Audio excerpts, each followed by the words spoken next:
Magic often reveals what people most wish to hide, and fate has a curious way of circling back to unfinished moments. Good evening, dear listener. I am Professor Salamander, and tonight I invite you into a mystery woven from memory, loss, and ancient enchantments long thought forgotten. Beyond the warm lights of Hogwarts and the quiet streets of the wizarding world, something old has begun to stir once more. Come closer, and let us follow the first faint crack in time itself. The war had ended, but peace had never truly settled. In the months following the fall of Lord Voldemort, the wizarding world struggled to remember what quiet felt like. Shops reopened in Diagon Alley, Hogwarts welcomed new students, and laughter slowly returned to places where fear had once lived. Yet something beneath it all remained unsettled, like the faint echo of a spell that had not quite faded. Harry Potter had learned to recognize that feeling. It came to him late at night, when the world was still. A subtle unease, not danger, not exactly, but something wrong, something unfinished. That evening, as rain tapped softly against the windows of his small London flat, Harry sat at the table, staring into a cup of tea that had long since gone cold. Across from him, Ron Weasley was speaking, though Harry had stopped listening several moments ago. And then George says it's not even funny anymore, but you know him, he laughs anyway. Harry, you listening? Harry blinked, pulling himself back. Yeah, sorry, just tired. Ron frowned slightly, but didn't press. Being an Auror meant long hours, strange cases, and sometimes things that didn't make sense right away. But this was different. Before Harry could say more, a sharp knock echoed through the room. Both of them froze. Another knock followed, faster this time. Ron stood first, wand already in hand. Harry rose beside him, instinct taking over as naturally as breathing. The door creaked open. Standing on the other side was a ministry owl, unusual already. More unusual still was the envelope clutched tightly in its beak, stamped with a seal Harry recognized immediately. The Auror office. Ron took the letter and broke the seal. His expression changed as he read. "What is it?" Harry asked. Ron didn't answer right away. Instead, he handed the letter over. Harry read quickly. Unusual magical disturbance. Immediate response required. Location enclosed. That was all. No details, no explanation. Which meant it was serious. Minutes later, they were gone. The location lay on the outskirts of a small wizarding village. Quiet, ordinary, untouched by the chaos that had scarred so much of Britain. Or at least it had been. As Harry and Ron apparated to the edge of the narrow road, the air felt wrong. Not dark, not cursed in the usual sense. Just wrong. "Do you feel that?" Ron muttered. Harry nodded. It was subtle, like a ripple beneath still water. Magic, yes, but not the kind that flared or burned. This was something quieter, controlled. They approached slowly. A small house stood ahead, its windows lit. Smoke curled gently from the chimney. Everything looked normal. Too normal. Harry reached the door first and knocked. No answer. He knocked again. Still nothing. Ron tried the handle. It turned easily. The door swung open. Inside, the room was warm, tidy, untouched. A kettle sat over the fire. Tea poured itself neatly into a cup. And then, it tipped. The tea spilled. The cup shattered. Harry tensed. But before the shards could hit the floor, they stopped. For a fraction of a second, everything hung in place. Then, slowly, Impossibly. The cup reformed. The tea rose back into it. The kettle straightened. Everything reset. Exactly as it had been moments before. Ron let out a quiet, stunned breath. What in Merlin's name? Harry didn't answer. Because he understood. Not fully. Not yet. But enough. This isn't just magic, he said quietly. It's repeating. As if to prove his point, the kettle began to pour again. The same movement, the same spill, the same shatter. And again, everything froze. Reversed. Reset. Harry stepped forward carefully, watching the pattern. Something's causing it, he said. Something inside the house. Ron swallowed. You mean like a curse? Harry shook his head slowly. No, not a normal one. He had seen curses before. Dark ones. Dangerous ones. This wasn't like that. This was precise. Deliberate. As if someone had taken a single moment and trapped it. Over and over again. A loop. The word formed in his mind, uninvited. And with it, a faint, distant memory. Something Hermione had once mentioned. Something ancient. Rare. Dangerous. Harry moved deeper into the house. Each room told the same story. A chair that tipped and righted itself. A book that fell and returned to the shelf. A clock that ticked forward. Then backward. Then forward again. All of it caught in perfect repetition. Harry, Ron said quietly. I don't like this. Harry didn't either. Because now he could feel it more clearly. The magic behind it. Not wild. Not broken. Controlled. Someone had done this. And not by accident. They reached the final room at the back of the house. The air grew colder there. Still. Heavy. At the center of the room stood a small wooden table. And on it, an object. At first glance, it looked simple. Almost harmless. A small ring of dull metal, no larger than a bracelet.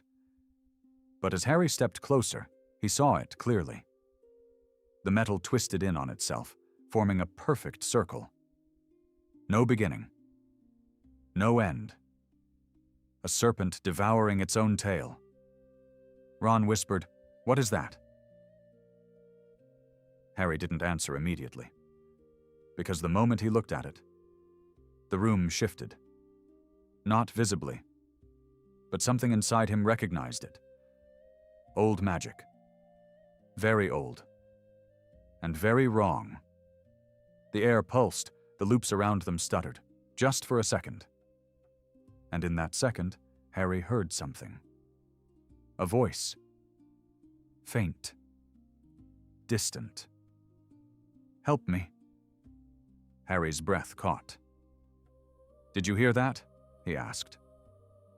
Ron shook his head. Hear what? Harry stepped closer to the object. The serpent ring seemed to shimmer slightly, as though it existed half a moment out of sync with the world around it. The loops faltered again. Just for a heartbeat. And this time, the voice was clearer. Harry. He froze. Because it wasn't just any voice. It was familiar. Someone he knew. Someone who shouldn't be here. Ron grabbed his arm. Don't touch it. Harry didn't move. But his eyes remained fixed on the ring. The Ouroboros. He didn't know how he knew the name. But he did. And with that knowledge came something else. A certainty. This was no ordinary disturbance. This was the beginning of something far worse. The loops continued around them. Endless. Unbroken. But for the first time, they were starting to crack. For one long second, neither of them moved. The serpent-shaped ring lay on the table in the dim back room, dull as old iron, and yet somehow more unsettling than any glittering cursed object Harry had ever seen locked away in the ministry. Around it, the trapped house continued its unnatural repetitions. The chair in the next room scraped, fell, and righted itself. The kettle spilled and reformed. The clock on the wall clicked forward 3 beats, then swallowed them again. Harry could feel the pulse of the thing through the air. Not heat, not cold. Memory. Ron's grip tightened around Harry's sleeve. "Tell me you're not thinking of touching it." "I'm not," Harry said. That was true, though only just. The ring drew the eye in a way that had nothing to do with beauty. It was plain, badly worn, its surface scratched and darkened with age. Yet the longer Harry looked at it, the more it seemed impossible that it had ever been made by ordinary hands.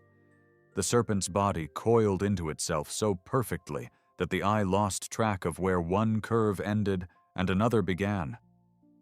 It was a symbol of completion, but it felt like a trap. Harry slowly raised his wand. Specialis Revelio. A pale thread of gold slipped from the tip and washed over the table. The wooden legs shuddered. Dust lifted. The room breathed once, like a creature startled in sleep. Then the spell touched the ring. A sharp crack split the air. The gold light twisted inward and vanished, as though swallowed whole. Ron swore under his breath. "That's not normal." "No," Harry said quietly. "It isn't." He tried again, more carefully, tracing a small circle with his wand. This time the result was stranger still. For a blink, a second ring appeared above the first, transparent and pale, as if its image had been stamped over itself. Then a third, then a fourth. Each one existed only for an instant before collapsing back into the original. Harry lowered his wand. "Multiple states," he muttered. Ron stared at him. "That sounded clever. Explain." Harry kept his eyes on the ring. "It's like it's sitting in more than one moment at once." Ron's expression suggested this explanation had not helped in the slightest. Before Harry could try again, footsteps sounded behind them. They spun. 3 Aurors were coming through the narrow corridor from the front of the house, wands out, boots thudding against the warped boards. Harry recognized the witch in front at once. Miriam Strout, senior field investigator, brisk and sharp-eyed, with graying hair pulled into a knot that always looked as though it had been arranged in the middle of an argument. Potter, Weasley. Her gaze moved to the ring, and for the first time Harry saw genuine alarm flicker across her face. "Don't tell me you found the source." Harry stepped aside. She saw it and swore softly. That alone was enough to send a colder feeling through Harry than the room itself. "You know what it is?" he asked. Miriam did not answer at once. She reached into her coat, withdrew a square of black cloth embroidered with silver runes, and tossed it over the ring in one quick motion. The house jolted. From front to back, every repeating object skipped at once. The chair stumbled in mid-fall. The clock stopped between ticks. Somewhere in the kitchen, the kettle screamed like a living thing. Then silence crashed down. The loops were gone.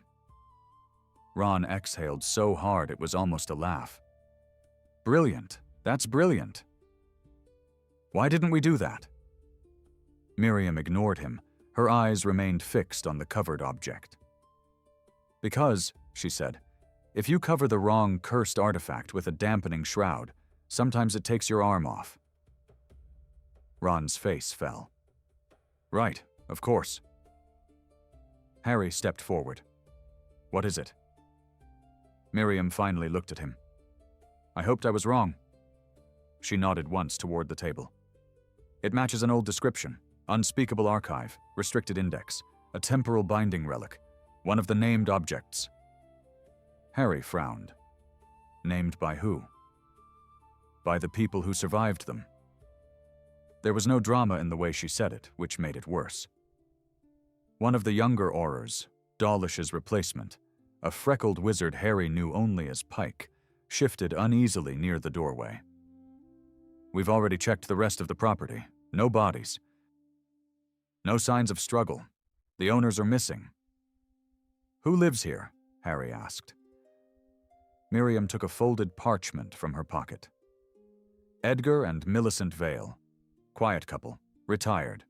No known political ties, no dark affiliations, nothing unusual except that 3 neighbors reported seeing the lights in this house go on and off at exactly the same intervals for nearly 2 hours. Ron looked toward the hall. So where'd the Vales go? Nobody answered. Harry felt a prickling at the base of his neck. He had learned to trust such feelings. They were seldom comfortable and almost never kind. He turned his gaze back to the cloth-covered ring. You said temporal binding relic. Is that the same as time travel? Miriam's mouth thinned. Not exactly. A time-turner moves a witch or wizard along a narrow magical path. Regulated, unstable, difficult, but possible. This, if it's what I think it is, doesn't move a person through time. It fastens time to a place, an object, or a living mind. It can force repetition, preserve a moment, reopen it. Ron stared at the cloth. Who would make something like that? Someone who didn't want to let go. The room grew quiet again. Harry thought of the voice he had heard. Help me. Then his name, spoken with a familiarity that had cut deeper than surprise. He nearly told Miriam at once. Nearly. But something held him back. Instinct, perhaps. Or the fear that speaking the voice aloud would somehow make it stronger. Can it spread? He asked instead. Miriam nodded. If activated properly, yes. And the old reports were very clear about one thing. She paused. The first loop is never the last. A chill passed through Harry so sharply that it felt like a draft running through his bones. Miriam drew a second cloth from her pocket and handed it to Pike. Seal every reflective surface in the house. Mirrors, glass cabinets, anything that holds an image. Pike blinked. Why? Because if it anchors through repetition, it may use reflection as echo. Pike did not ask a second time. He hurried away with the other aura. Ron watched him go, then looked back at Harry. I hate it when instructions sound mad but also sensible. Harry barely heard him. He had moved closer to the table again, not touching, not leaning in too far. Just listening. The black cloth rested perfectly still over the relic. But from beneath it, so faintly he almost thought it imagined, came a soft scraping sound. Like metal shifting against wood. Then a whisper. Harry. His heart gave one hard odor in his chest. This time he knew he had heard it. There was no mistaking that voice now. It came blurred and thin, as if filtered through water, but it carried a note he had not heard in many years. A boy's voice. Young. Urgent. His own. Ron noticed Harry's face at once. What? Harry looked at him. It spoke again. Miriam went very still. What did it say? Harry hesitated. Then, because hiding it no longer seemed possible, he answered. My name. Ron gave a strained little laugh that vanished almost immediately. Well, that's not troubling at all. Miriam did not smile. Only you heard it? Harry nodded. Her jaw tightened. Then it's already reaching. Reaching for what? Harry asked. For the person it wants. No one in the room moved after that. Outside, rain ticked against the windows. Somewhere far off in the village, a dog barked once and fell silent. Miriam drew herself up. We're not keeping this here. I'm having it transferred to the ministry under triple containment. Potter, Weasley, you're on this from the start, so you stay on it. But until I know how far the relic has bonded, you do not approach it alone. You do not cast experimental spells at it, and you absolutely do not uncover it for any reason. Ron lifted a hand. Not to be difficult, but what if uncovering it becomes the only way to stop something catastrophic? Then, said Miriam, I will personally uncover it and suffer the consequences myself.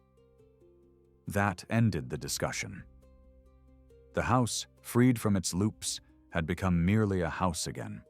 Small, tired, with chipped plates in the kitchen and family photographs on the mantel. Harry glanced at them as they passed through the front room. In one, an older wizard and witch stood smiling in a garden under a pear tree. Between them was a little girl of about 8, dark-haired and solemn-faced, clutching a Kneasel kitten to her chest. He stopped. The girl had been scratched out of the photograph. Not removed by age. Not blurred by magic. Scratched out. Miriam, Harry said. She turned, followed his gaze, and swore a second time that night. Because in the next picture, too, the child's face had been violently marred away. And in the one after that. Every family photo in the house had been damaged in the same place. Ron swallowed. That's no random accident. No, Harry said. And as he stared at the ruined images, the whisper from the back room seemed to stir once more in the air behind them, patient and waiting. He did not yet know what conflict they were truly walking into. Only this: someone had tried to hold on to a vanished moment, and in doing so had torn a hole in the ordinary flow of things. Somewhere in that tear, the missing couple had disappeared. Somewhere inside it, the relic had learned Harry's name. And far beneath the fear rising in him was a darker certainty. This curse had not awakened tonight. It had returned. And somehow, impossibly, it had been waiting for him. They did not move the relic by hand. By dawn, the Auror office had sealed the Vale House under layered protective wards, and a silent ministry carriage, enchanted for containment, arrived under cover of disillusionment. No ordinary transport would do. Whatever lay beneath that black cloth was no longer just an object. It was a fracture. Harry stood beside Ron Weasley at the edge of the narrow road as the containment team worked in precise, rehearsed motions. No one spoke unless necessary. Even the air felt careful. The cloth-covered ring hovered inches above the table, held in place by 3 intersecting levitation charms cast in perfect sync. Silver bands of magic wrapped around it like ribs. Feels wrong letting it out of sight, Ron muttered. Harry didn't answer. Because the moment the relic lifted, the house shuddered. Not violently. Not like before. But enough. A faint tremor passed through the walls, through the floorboards, through time itself. Harry felt it in his chest more than he saw it. And then, for a single flicker, the room doubled. 2 tables. 2 doorways. 2 versions of Ron standing beside him, one a heartbeat behind the other. Then it was gone. Ron swore. You saw that, right? Harry nodded slowly. Miriam Strout didn't turn, but her voice cut through the room. Do not react to visual distortions. Acknowledge them, then ignore. If the relic senses focus, it amplifies. Good to know, Ron said faintly. Very comforting. The object was secured inside a reinforced glass case etched with ancient runes. The moment the lid sealed, the tremor ceased. The house exhaled. Harry didn't. The Ministry of Magic looked unchanged from the outside. Beneath it, however, things had shifted. Security was tighter. Corridors were quieter. Even the usual hum of magical activity seemed restrained, as though the building itself had learned caution after the war. Harry and Ron followed Miriam deep below the main Auror office, past levels Harry had never been granted access to before. Stone replaced polished walls. Torchlight replaced floating lamps. Old magic. At last, they reached a circular chamber lined with black doors. Each one bore a symbol. None of them were labeled. "This is as far as most Aurors ever go," Miriam said. "From here on, you listen, you observe, and you do exactly as you're told." Ron leaned toward Harry. "I feel like we've made a terrible life choice." Harry almost smiled. They stopped at a door marked with a single looping sigil, a line that curved endlessly into itself. "The Ouroboros." Miriam placed her hand against the surface. The door opened without a sound. Inside, the air was colder. Sharper. Not empty, but controlled. At the center of the room stood a long stone table. Upon it, the glass case had already been placed. Waiting. 2 figures stood nearby. One Harry recognized instantly.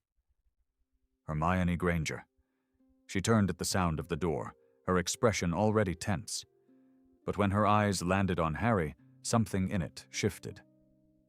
Relief. Brief, but real. "You saw it activate?" she asked, crossing the room quickly. Harry nodded.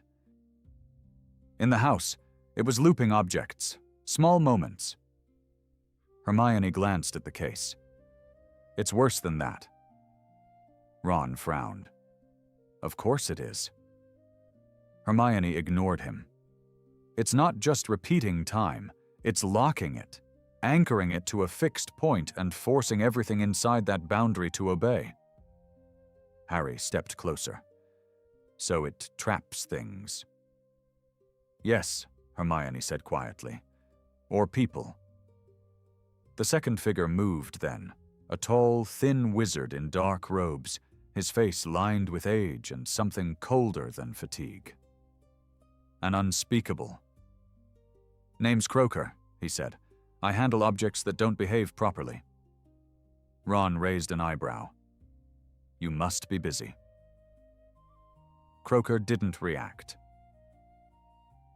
His gaze rested on Harry for a moment longer than necessary. "You're already connected to it," he said. It wasn't a question. Harry felt the words settle in his chest. "I heard a voice," he said. "It knew my name." Croaker nodded once. "Then it's chosen an anchor." Ron stepped forward. "What does that mean?" "It means," Croaker said calmly, "that if we do nothing, it will begin expanding its loop outward, through him." Silence filled the chamber.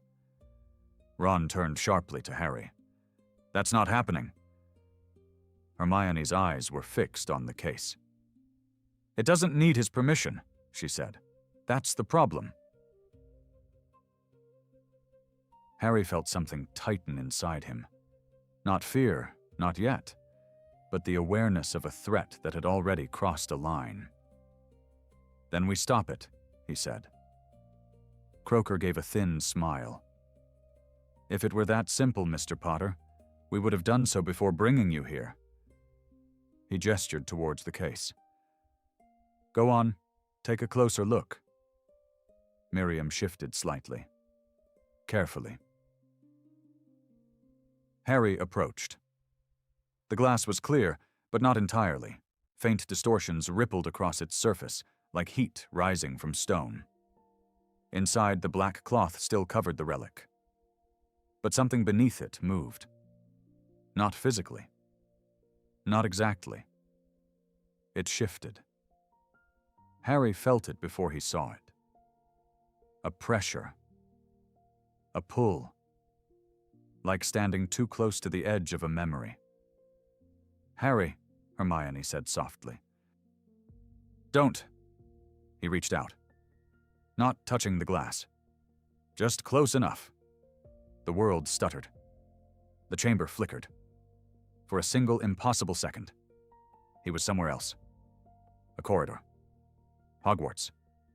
Younger. Smaller. A door ahead of him. Closed. A voice behind it. Crying. "Help me." Harry staggered back. The chamber snapped into place. Ron caught him. Hey, what did you see?" Harry's breath came sharp. "Hogwarts," he said. "A corridor. I've been there before." Hermione stepped closer. "When?" Harry shook his head. "I don't know. It felt wrong. Like it wasn't memory. Not really." Croaker's voice cut in. "It wasn't." They all turned. He watched Harry with a calculating expression. "The Ouroboros doesn't show you the past," he said. "It shows you what the past could become if rewritten." Harry felt a chill run through him. "Then that wasn't real." "No," Croaker said, "but it could be." Hermione crossed her arms, thinking fast. "So someone is trying to change something, anchor a different outcome." "Exactly," Croaker said. "And every time the relic is used, the loop strengthens. The boundary grows." Ron swallowed. "How far can it grow?" Croaker met his gaze. "As far as the user's intent allows." Silence again. Heavy now. Because they all understood. This wasn't just about a house. Or a missing couple. This was something that could spread. Something that could rewrite moments, piece by piece, until reality itself bent around it. Harry looked back at the case. At the covered ring. At the thing that had spoken his name. "Who's using it?" he asked. Croaker didn't answer immediately. Instead, he reached into his robe and placed a single photograph on the stone table. Harry stepped forward. It was the same photo he had seen in the Vale house. The garden. The older couple. And the little girl between them. But this time, her face was intact. Dark hair, pale skin, eyes wide. Familiar. Harry's breath caught. Because he knew her. Or thought he did. A memory stirred, faint, distant, buried deep. Hermione leaned in. "Do you recognize her?" Harry didn't look away. "Yes," he said slowly. "I've seen her before." Ron blinked. "Where?" Harry hesitated. Because the answer made no sense. "Not in real life," he said. "In a memory." The room seemed to grow colder still. And behind the glass, beneath the cloth, the Ouroboros stirred again. The chamber did not feel the same after that. Something subtle had shifted, like a story that had taken a darker turn, though no one had yet spoken it aloud. Harry stood still, eyes fixed on the photograph lying on the stone table. The girl's face stared back at him, untouched here, whole and present, as if the damage in the Vale house had never been done. But he knew it had. He had seen it with his own eyes. Which meant one thing. The past was no longer steady. "Where did you get this?" Harry asked quietly. Croaker folded his hands behind his back. "Recovered from Ministry archives. The Vales filed a request 2 years ago. Lost family records. The original photographs were damaged." Ron let out a short breath. "Damaged how?" Croaker glanced towards the glass case. "The same way you saw in the house. The girl removed, erased from memory, not just from image. Hermione frowned. That's not a standard curse. No, Croaker said, it's not. Harry finally tore his gaze from the photograph. Then what is she? Miriam stepped forward slightly, her voice steady but low. That's what we need to understand.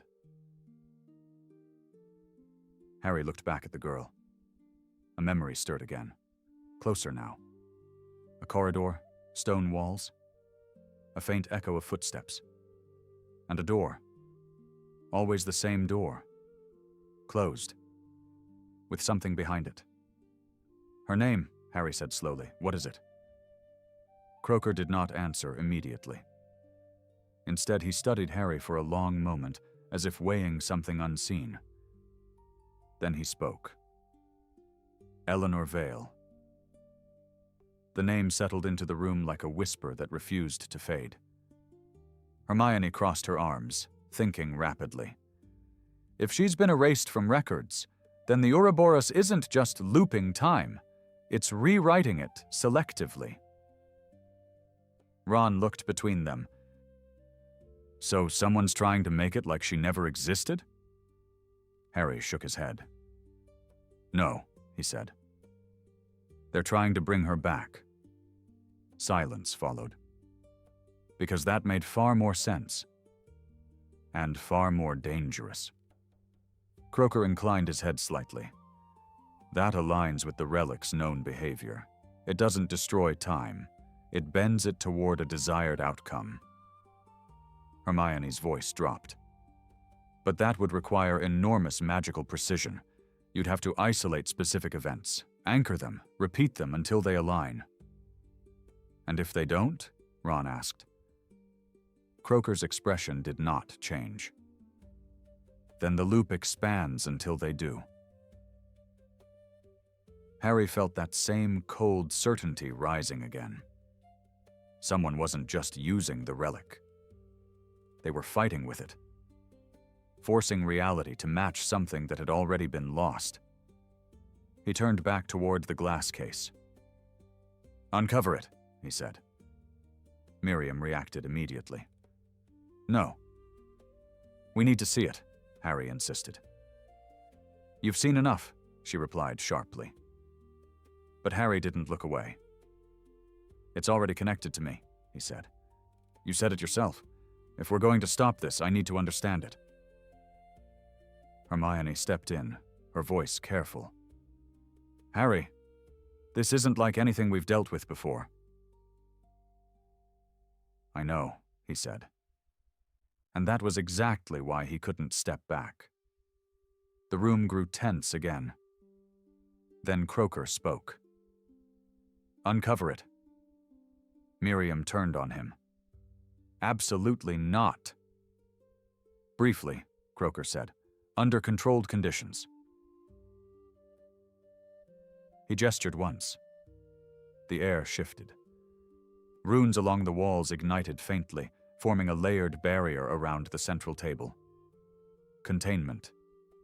Miriam hesitated. Then, slowly, she stepped forward. Her hand hovered over the glass case for a moment. Then she tapped it once. The lid lifted with a soft, mechanical whisper. The black cloth remained still. On my count, she said. Harry's heart beat once. Hard. 3, 2, 1. She pulled the cloth away. The Ouroboros lay revealed. It looked exactly as before. Simple. Unremarkable. A ring of worn metal, twisted into the endless form of a serpent devouring its own tail. And yet, the moment it was exposed, the chamber fractured. Not physically, but perceptually. Harry saw it at once. Not one ring. Many. Layered over each other, slightly out of alignment. Each one existing a fraction of a second apart. Past. Present. Possible. They pulsed together, collapsing into a single form, then splitting again. Hermione gasped softly. "It's not stable." Croaker's voice was calm. "It never is." Harry stepped closer. The pull returned. Stronger now. And with it, the voice. Clearer. Closer. "Harry, please." He froze. Because this time, it wasn't just sound. It was presence. Something reaching. From within the loop. From within the relic. Ron grabbed his shoulder. "Don't go any closer." But Harry barely heard him, because the world was already shifting. The chamber blurred. The stone walls dissolved. And suddenly, he was there. Hogwarts. The corridor again. Long. Empty. Familiar. But wrong. The torches burned low, casting shadows that moved when they shouldn't. The air was thick. Still. At the end of the corridor. The door. Closed. The crying was louder now. Not distant. Not faint. Real. Harry took a step forward. Then another. Each movement felt heavier than it should. As though time itself resisted him. "Who's there?" he called. The crying stopped. Silence fell. Then, a whisper. "Harry." His breath caught. Because he recognized it now. Not just familiar. Personal. Deeply so. He reached the door. His hand hovered over the handle. Something in him knew. This mattered. This moment. This choice. He grasped it. Turned. The door creaked open. Inside. Darkness. And a figure. Small. Curled against the far wall. Shaking. He stepped inside slowly. "It's all right," he said. "You're safe." The figure lifted its head. And Harry froze. Because it wasn't Eleanor. It was him. A younger version. Small. Broken. Eyes filled with something far deeper than fear. Pain. Loss. The boy spoke. "You left me." Harry staggered back. "No." The room twisted. The shadows stretched. And the voice changed. Layered. No longer just one. "You left us. You couldn't save. Again." Harry tried to move, but the floor seemed to pull him down. The walls closed in. The loop tightening. The moment collapsing around him. And then, a sharp voice cut through everything. "Harry!" The world snapped. The chamber returned. Harry collapsed to one knee, breath ragged. Ron was beside him instantly. "Stay with me. What did you see?" Harry shook his head, trying to steady himself. "It's not just her," he said. Hermione leaned forward. "What do you mean?" Harry looked up. At the ring. Still resting on the table. Still pulsing with impossible time. "It's pulling from me," he said. "From my past." Croaker nodded slowly. "Yes." The realization settled over them all. Heavy. Unavoidable. The Ouroboros wasn't just rewriting time. It was searching. For moments. For regrets. For things that could be changed. And it had found its anchor. Harry. And that meant the conflict was no longer distant. It was inside him. And if they didn't stop it, it wouldn't just bring back what was lost. It would unravel everything that had ever been. No one spoke for several long seconds. The chamber held its breath. Harry remained where he had fallen, one knee against the cold stone, his hand braced against the floor. The echo of the corridor still clung to him, the dim torches, the closed door, the voice that had been his and yet not his. Ron crouched beside him. "You're here, yeah?" he said quietly. Harry nodded once, though the motion felt distant, like something he was watching rather than doing. "I'm here." But even as he said it, something inside him resisted. Because a part of him was still standing in that corridor, still hearing the voice, still feeling the weight of that door handle in his hand. Hermione stepped closer, her expression sharpened with concern and calculation. "Tell us exactly what you saw. Every detail matters." Harry forced himself to focus. "It was Hogwarts," he said. "A corridor, I know, but not as it is now. It felt altered, like it had been shaped around something." "Memory distortion," Hermione murmured. "Or projection." "No," Harry said. "Not memory." He looked at her, steady now. "It wasn't showing me what happened. It was showing me something that could have happened." Croaker inclined his head slightly. "The distinction is important." Ron frowned. "Why?" "Because," Croaker said, "that means the relic isn't bound to the past as it was. It's bound to the past as it might be changed." Hermione's eyes widened slightly. "Then it's not just recreating moments, it's testing them, adjusting outcomes." Harry stood slowly. "And it's using me to do it." The words settled into the room with quiet finality. Miriam crossed her arms. "Then we remove you from the equation." "No," Harry said immediately. Her gaze hardened. "That wasn't a suggestion." Harry met it without hesitation. "If it's anchored to me, then pulling me away won't stop it. It'll just follow." Croaker spoke before Miriam could respond. "He's correct." She turned sharply. "You're agreeing with this?" "I'm stating a fact," Croaker replied calmly. "The relic has already established a link. Distance will not sever it, only resolution will." Ron let out a breath. "And what exactly does that mean?" Croaker looked toward the Ouroboros. "It means the loop must be completed." Silence. Hermione stepped forward. "Completed how?"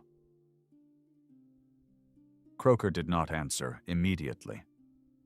Instead, he moved closer to the table, his eyes fixed on the ring. "The Ouroboros operates on intent," he said. "It binds a moment, then forces repetition until the desired outcome is achieved. But if the outcome is impossible, if the moment cannot be resolved, it expands. It searches for alternatives." Harry felt the weight of those words settle in his chest. "It keeps trying," he said. "Yes," Croaker replied, "and with each attempt it grows stronger." Ron shook his head. "So whoever's using it, they're stuck, trapped in their own loop." Hermione nodded slowly. "And if they don't succeed?" "The loop consumes them," Croaker said. The chamber fell still again, because that answered one question, and raised another. "Then where are the veils?" Harry asked. Miriam's voice was quiet. "Inside it." Harry looked back at the ring, at the thing that pulsed with impossible time. And for the first time, he understood the true scale of the danger. This wasn't just about changing the past. It was about being lost inside it. Forever. Hermione spoke again, her tone sharper now. "We need to identify the moment they're trying to change. If we can isolate it, we might be able to stabilize the loop, contain it before it expands further." Ron glanced between them. "And how do we do that?" Hermione hesitated, then looked at Harry. "We go inside." Ron blinked. "Inside what?" "The loop," she said. Ron stared at her. "Absolutely not." Harry didn't speak because the idea had already taken root. Croaker watched them both. Entering a temporal loop of this nature is not advisable. Helpful, Ron muttered. But, Croaker continued, it may be necessary. Miriam shook her head. We don't even know how stable the entry point is. Hermione stepped closer to the table, studying the ring. We don't need stability. We need precision. Harry joined her. What do you mean? Hermione pointed toward the Ouroboros. It's already connected to you. That gives us a fixed anchor. If we can control the entry, we can follow the link. Ron looked at Harry again. And what happens if you don't come back? Harry didn't hesitate. Then we make sure I do. Ron let out a short, humorless laugh. Brilliant plan. But there was no mockery in it. Only fear. Harry placed a hand on his shoulder. I won't do this alone. Ron met his gaze. For a moment, neither of them spoke. Then Ron sighed. Of course you won't, he said, because apparently I make terrible decisions. Hermione allowed herself the faintest breath of relief. We'll need to prepare, she said. If the loop is unstable, we could lose track of time inside it. Minutes here could be hours, or worse. There. Croaker nodded. Croaker. You'll also need a tether, something to hold your connection to the present. Miriam crossed her arms again. And if the tether breaks? Croaker's expression did not change. Then they remain where they are. Ron muttered something under his breath that sounded distinctly like brilliant again. Harry looked back at the ring. At the endless curve.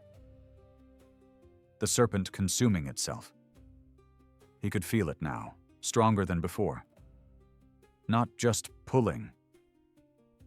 Waiting. As if it knew what they were planning. As if it wanted them to step inside. Eleanor, Harry said quietly. Hermione glanced at him. What? She's the key, he said. Whatever happened to her, that's the moment they're trying to change.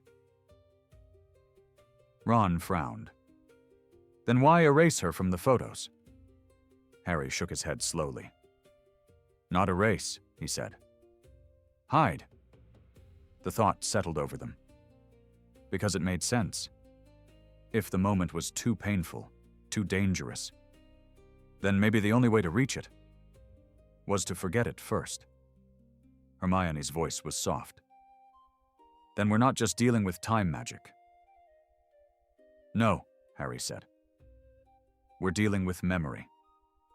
And that made everything more dangerous. Because memory could lie. Memory could shift. Memory could be rewritten. Just like time. Croaker stepped back from the table. You'll have one chance, he said. Once you enter the loop, it will begin to close. If you don't resolve the conflict before that happens, we'll be trapped, Ron finished. Yes. Harry took a breath. Slow. Steady. The path ahead was clear now. Dangerous. Uncertain. But clear. He looked at Hermione. At Ron. Then back at the ring. Then we don't fail, he said. And for the first time since the Ouroboros had been uncovered, the ring pulsed. Stronger. As if it had heard him. As if it understood. And somewhere deep within its endless loop, something stirred. Waiting. For them to begin. Preparations began at once. The Department of Mysteries had chambers for things the rest of the wizarding world preferred not to name, let alone understand. Some of them were silent. Some whispered. Some had to be fed precise spells every hour, lest they awaken in ways no one could predict. But among all those sealed rooms and guarded vaults, there was one small circular chamber that Croaker chose for the attempt, and Harry understood why the moment he entered it. There was nothing there to distract the mind. No shelves, no instruments, no windows, only a smooth black floor veined faintly with silver, and on the far wall a ring of old runes burned with a pale blue light that never flickered. At the center stood a single stone pedestal. Upon it rested the glass case. Inside lay the Ouroboros, uncovered now. It seemed duller in this room, almost lifeless, but Harry had learned enough already to know that stillness meant nothing. The relic did not sleep. It waited. Hermione stood near the pedestal with a roll of parchment in one hand and her wand in the other, her brow drawn tight in concentration. She had changed into darker robes, practical and plain, and had tied her hair back in a way that made her look older, sterner, more like the witch she had become than the girl who had once sat beside him in the Hogwarts library. Ron, by contrast, looked like a man who would have preferred to be facing a dragon. "This," he said, eyeing the runes on the floor, "has the feel of something I'll remember at inconvenient moments for the rest of my life." "You'll remember it more fondly if you survive," said Miriam, not unkindly. Ron looked at her. "That was your comforting version, wasn't it?" She did not answer. Croaker moved between them, laying 3 objects on a narrow table beside the wall. The first was a length of silver cord wound around a spool no larger than a fist. The second was a brass hourglass, filled not with sand, but with a fine ash that gleamed faintly whenever the light touched it. The third was a mirror, oval and black-backed, with a surface so clear it seemed deeper than glass had any right to be. Hermione glanced up. "Those are all authentic?" Croaker's expression barely altered. "Would you prefer imitations?" "No," Hermione said at once. "I'd prefer not to be told after the fact that we used something experimental." Ron gave Harry a brief sideways look. "See? This is why she keeps us alive." Croaker lifted the silver cord and handed one end to Hermione. "Temporal tether, goblin rot. It will bind your point of entry to this room. As long as the cord remains intact, you can be recalled." "And if it breaks?" Ron asked. Croaker met his eyes. "Then you won't be recalled." Ron nodded once, as if that completed a thought he had not wanted. The hourglass came next. "This will measure drift," Croaker said. "Not time, drift. The more the loop resists you, the faster the ash will fall. If it empties before the moment is resolved, the loop will seal around you." Harry looked at the dark, glittering grains. "How long do we have?" Croaker's mouth gave the faintest hint of irony. "In there, potentially hours. In here, perhaps 5 minutes, perhaps less." Ron rubbed a hand over his face. "Brilliant. Again."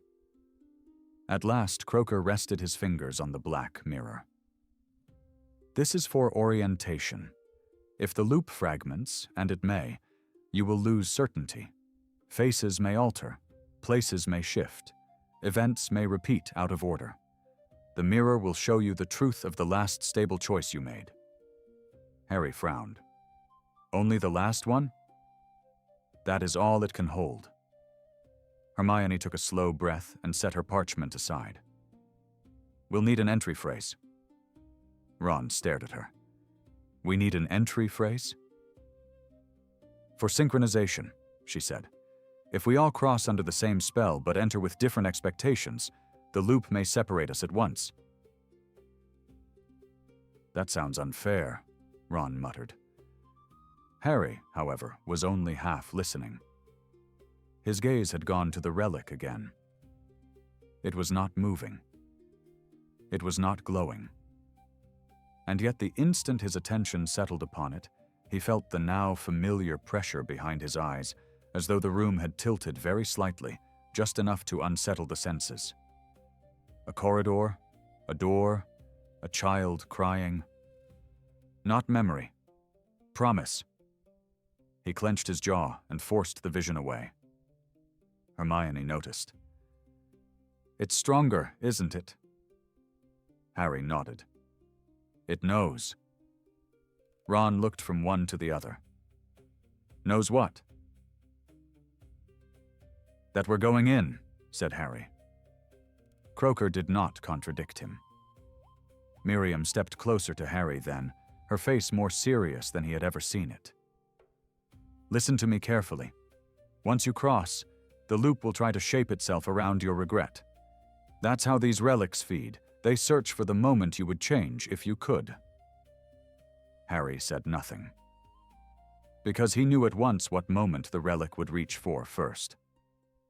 Cedric in the graveyard. Sirius beyond the veil. Dumbledore on the tower. His parents in the mirror, always almost near enough to touch. The dead had many doors through which they could return, if a man were weak enough to open them. Miriam seemed to read something of that in his face. It will lie beautifully, she said. Remember that. The more it offers, the more it means to keep. Harry met her gaze. I understand. No, she said quietly. You don't. But you must behave as though you do. She stepped back. Hermione had finished marking the floor now. 3 interlocking circles of blue-white light spread outward from the pedestal, each inscribed with protective runes and branching arithmantic symbols that made Harry's eyes ache if he looked at them too directly. Ron peered down. Did you write those by hand? With magic, said Hermione. That isn't more reassuring. She ignored him, which seemed fair. At last, everything was ready. The tether was fastened around Harry's wrist first, cool as moonlit water against his skin. Hermione bound the second end around her own wrist and passed the remaining line to Ron, who tied it tight without comment. The hourglass was fixed to Hermione's belt, the black mirror she tucked into the inner pocket of her robes. Croaker raised his wand. Miriam moved to the wall beside the sealed door, ready to reinforce the chamber if something broke through. For a fleeting instant, Harry thought of Ginny. He thought of not having left a word behind. But there had been no time, and perhaps it was better so. To explain this mission honestly would have been to give it too much shape. Some dangers grew clearer when spoken aloud. Entry phrase, Hermione said. Now. Ron looked around the room as though hoping for inspiration to descend from the ceiling. Can't we use something simple? It must be something all 3 of us mean, Hermione replied. Harry answered before he knew he was going to speak. We return together. Hermione looked at him, and after the briefest pause, nodded. Yes. Ron let out a breath. Right, good, very noble. Slightly ominous, but good. Croaker lifted the glass lid from the pedestal. The moment the case opened, the temperature in the chamber dropped. The Ouroboros lay bare upon the stone. Its metal no longer seemed dull. It reflected no light, and yet possessed a gleam of its own, like the sheen on deep water at midnight.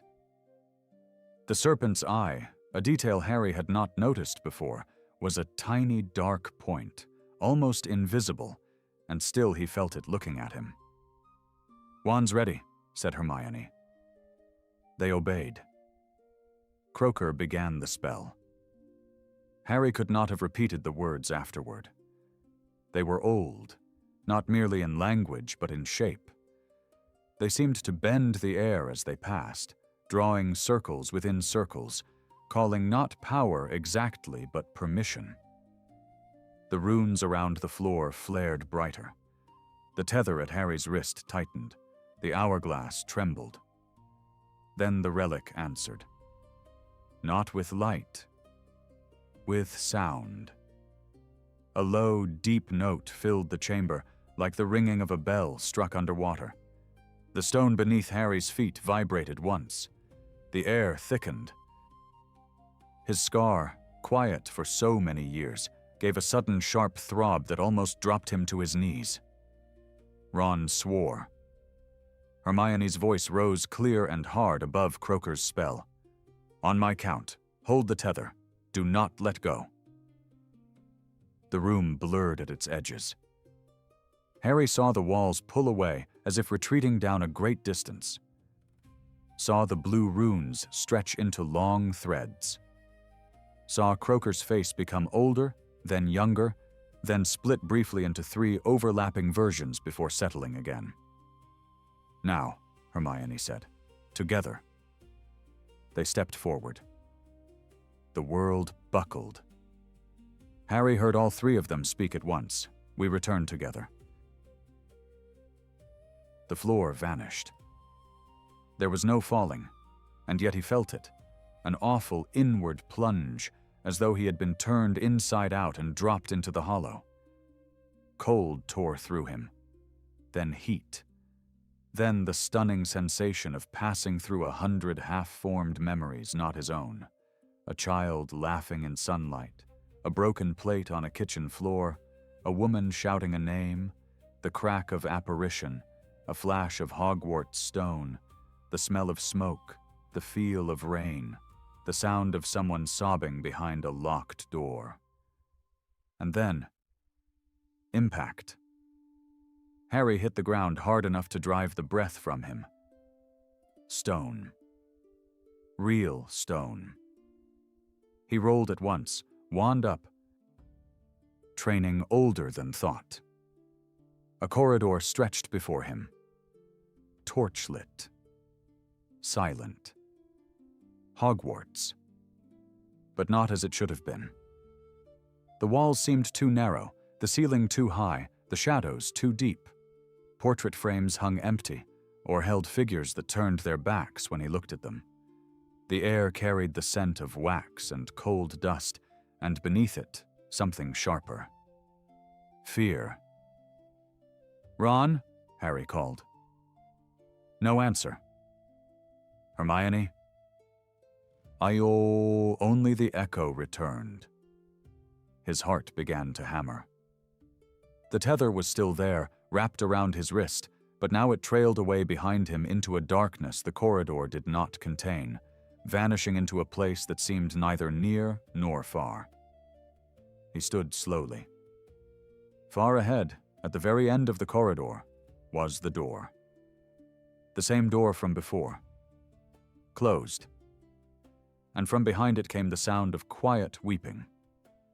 Harry took one step toward it. Immediately, a portrait on the wall to his left spoke in a whisper. Too late. He spun, wand raised. The frame held no face. Only darkness. Another voice came from the opposite wall. Again. Then another, from somewhere above him. "Harry!" The torches flickered. The corridor lengthened. Not by much, just enough for him to notice. The door seemed farther away than it had a moment before. The loop was already moving. Harry tightened his grip on his wand and forced himself to breathe. This was the beginning, the moment before the knot drew tight. Somewhere inside this false corridor, Eleanor Vale, or what remained of her, was bound to a grief powerful enough to bend time. Somewhere nearby, Ron and Hermione had entered with him and been taken elsewhere in the same broken pattern. And all around him, the castle that had once been his safest place was turning itself into a maze built from regret. Behind the door, the crying stopped. The silence that followed was far worse. Then a little girl's voice, thin as thread and shaken by fear, passed through the wood. "Please," she whispered, "don't let him do it again." Harry's blood ran cold. because beneath the terror in her voice was something else. Recognition. As if she knew him. As if she had been waiting for him. And before he could move, before he could call out, before he could even draw a second breath, the door handle slowly began to turn from the inside. The handle turned with a slow, deliberate click. Harry did not move. Every instinct told him to act, to open the door, to step forward, to break whatever was waiting on the other side before it could break him. But something deeper, something colder, held him still. The loop was watching. The door creaked open. Darkness spilled out first. Not natural darkness, but something thicker, as though the space beyond the threshold had been hollowed out and filled with absence. Then, slowly, a small hand appeared. Pale. Trembling. It gripped the edge of the door and pulled. The figure behind it stepped into the corridor. A girl. No older than 8. Dark hair falling loosely around her face, eyes wide and shadowed with fear. Eleanor Vale. Harry knew it at once. Not from memory. From certainty. She looked exactly as she had in the photograph. Before the damage. Before the erasure. Whole. Present. And yet, something about her felt wrong. Not her appearance, her presence. Like she existed a fraction of a moment behind herself. "Harry," she whispered. He took a cautious step forward. "Eleanor?" She nodded, though the motion was uneven, as though it repeated twice before settling. "You came back," she said. The words struck him. Back. Not you came. You came back. Harry's mind sharpened instantly. "I've been here before," he said quietly. It wasn't a question. Eleanor's expression flickered. Relief, fear, something else beneath it. "Yes," she said. The corridor shifted.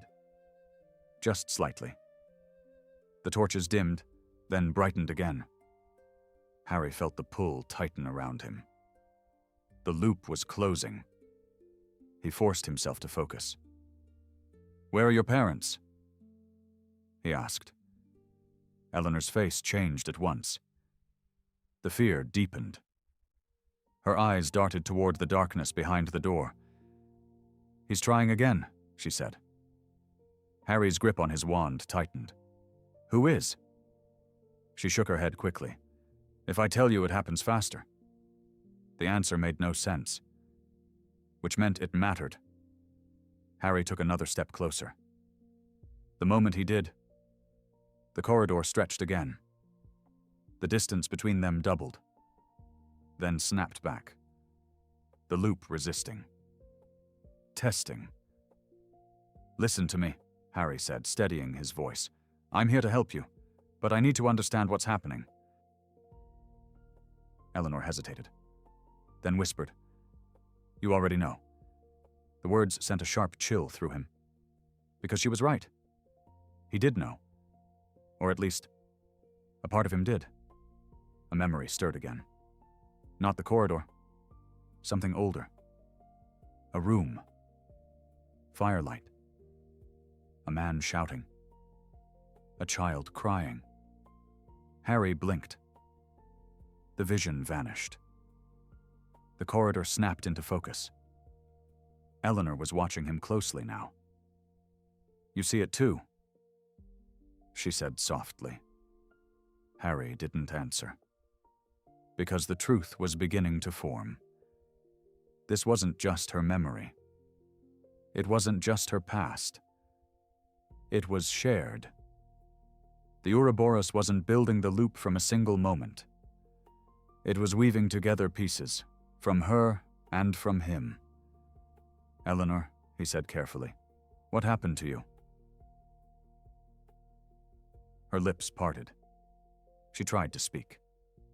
And the world broke. The corridor shattered into fragments, like glass splitting along invisible lines. The walls twisted. The torches flared. And suddenly, Harry was no longer standing. He was falling. Not through space. Through moments. A kitchen. A table overturned. A man's voice, sharp with anger. "You think this changes anything?" A woman's voice. "Stop, you're hurting her."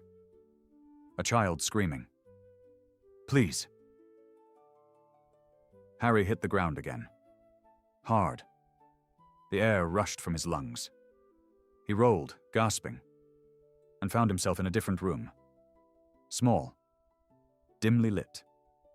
A single chair. A broken cup on the floor. And in the corner, Eleanor. Curled against the wall, arms wrapped tightly around herself. But this time, she wasn't alone. A man stood over her. Tall. Rigid. His back turned to Harry. "Not again," Eleanor whispered. "Please, not again." Harry pushed himself up. "Hey." The man turned. And Harry froze, because the face that looked back at him wasn't unfamiliar. It wasn't a stranger. It was someone he had seen before. In the photograph. Edgar Vale. But not as he had appeared there. Not calm. Not gentle. This version was different. Eyes hollow. Expression fractured. As if he had been pulled apart from the inside. "You're too late," Edgar said. Harry stepped forward, wand raised. "Step away from her." Edgar didn't move. Instead, he smiled. A slow, broken thing. "You always are." The room trembled. The loop tightening again. Harry felt it pulling. Rewriting. Resetting. He forced himself forward. "Eleanor," he said sharply, "look at me." She lifted her head. Her eyes met his. For a moment, everything else faded. "You have to break it," he said. "Whatever happened here, you have to let it end." She shook her head, tears falling. "I tried. It won't let me." Harry glanced at Edgar. Then back at her. "It's not about him," he said. "It's about you." The words felt right, even if he didn't fully understand them yet. Eleanor's expression shifted. Confusion? Hope? Fear? The loop hesitated. Just for a second. And in that second, the door behind Harry slammed shut. The room darkened. Edgar moved. Fast. Too fast. His hand shot out, grabbing Harry's arm. And the moment their skin touched, the world exploded. Harry screamed. Not in pain, but in memory. His own. The graveyard. Cedric falling. Kill despair. The tower.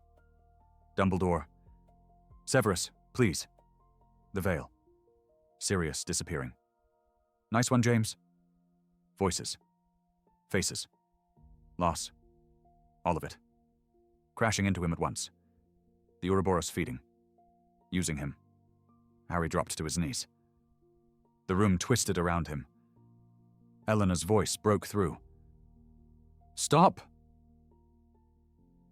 And everything froze. Complete stillness. Even Edgar stopped. Mid-motion. Harry lifted his head slowly. Eleanor was standing now. Not small. Not frightened. Different. Stronger. Her eyes burned with something new. "You don't get to use him," she said. Her voice was steady. Sharp. Real. The loop trembled. Edgar's form flickered.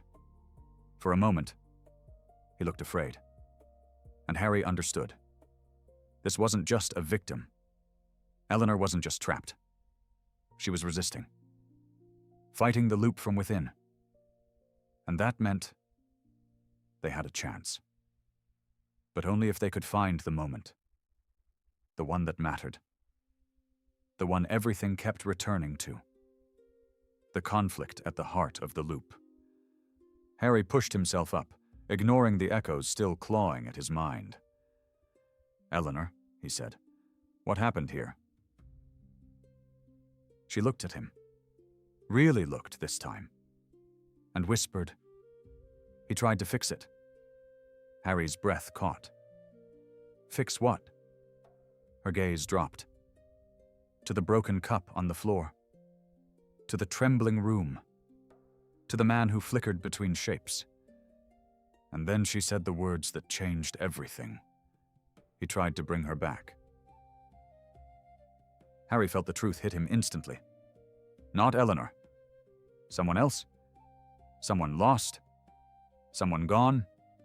And Edgar Vale had used the Ouroboros to undo it. But instead, he had trapped them all. The loop pulsed violently. The moment destabilizing. Time collapsing inward. Harry looked around. The room beginning to fracture again. "We're running out of time," he said. Eleanor nodded. "I know." And somewhere beyond the breaking walls, something else stirred. Watching. Waiting. Because this wasn't the end of the loop. Not yet. This was just the moment before it began again. The stillness did not last. It never did. Harry felt it before he saw it. The moment beginning to slip, like sand through clenched fingers. The room around them trembled, the edges blurring, colors fading into one another, as if the world itself could not decide which version of itself it should be. Eleanor stood unmoving, her gaze fixed not on Harry, but on the space just behind him. "It's coming back," she whispered. Harry turned. Edgar Vale, if that was still what he could be called, was no longer fully solid. His shape flickered, stretching and snapping back, as if the loop could not hold him in one form. His face shifted, once, twice, and for a heartbeat, Harry saw something else beneath it. Grief. Raw. Unending. Then it vanished. Replaced by something colder. "You always interfere," Edgar said, his voice no longer steady. It echoed strangely, as though spoken by more than one mouth at once. Harry stepped in front of Eleanor without thinking. "I'm not here to interfere," he said. "I'm here to end this." Edgar laughed. A hollow sound. "You said that before." The words struck like a blow. Harry's breath caught. "Before?" The room lurched. The walls cracked, not physically but in time. For a brief instant, Harry saw another version of the same room layered over this one.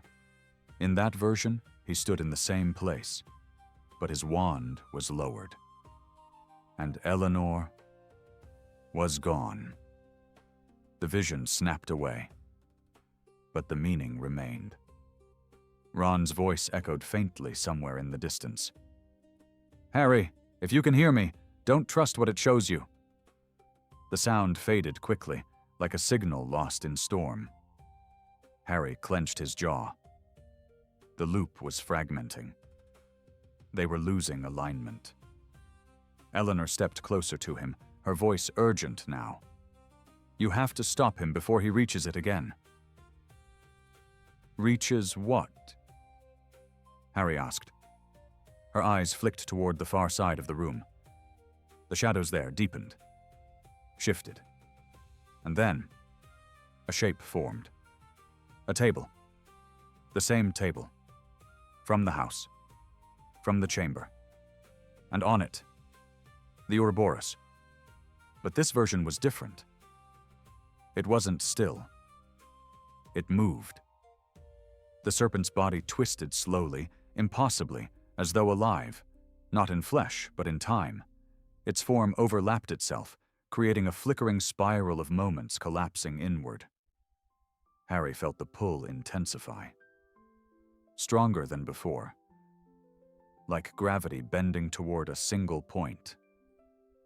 "That's the source," Eleanor said. "That's where it starts every time." Harry understood instantly. The loop wasn't just around the room. It was anchored there. At the relic. At the moment Edgar used it. And if that moment repeated, everything repeated. Harry took a step toward the table. Edgar moved at once. Faster than before. "No," he said, his voice sharp with sudden fury. "You don't get to take this from me again." Again. Harry raised his wand. "What are you trying to change?" Edgar stopped. For a moment, the flickering ceased. His form stabilized. And when he spoke, his voice was no longer fractured. She wasn't supposed to die. The words hung in the air. Simple. Heavy. Eleanor closed her eyes. Harry felt the truth of it settle into place. "Your wife," he said. Edgar nodded once. The room shifted again. And suddenly, Harry saw it. Not as a vision. Not as memory, as reality within the loop. A woman lying on the floor. Still. Unmoving. A broken potion vial beside her. Glass shattered. Liquid spilled. Eleanor crying. Edgar kneeling beside her. Desperate. Broken. No. No. This isn't right. This isn't how it was supposed to happen. The Ouroboros on the table glowing faintly. Calling to him. Offering. A chance. Harry felt the moment lock into place. This was it. The origin. The conflict. Edgar had tried to undo her death. And in doing so, he had broken time itself. The vision snapped away. Harry stood back in the fractured room. Edgar was watching him now. Not with anger. With something worse. Hope. "You see it now?" he said. "You understand?" Harry didn't answer. Because he did understand. Too well. The temptation. The need. To change one moment. Just one. To undo the loss. To fix what couldn't be fixed. Edgar stepped closer. "You've lost people too," he said. "I can feel it. The relic shows me." Harry's grip tightened on his wand. "You think I wouldn't bring them back if I could?" Edgar's eyes burned. "Then why haven't you?" The question cut deeper than any spell. Harry didn't respond immediately. Because for a single dangerous moment, he saw it. His parents. Alive. Smiling. Sirius. Fred. Dumbledore. All of them. Restored. Whole. Waiting. The Ouroboros pulsed. Inviting. Just one moment. Just one change. And everything could be different.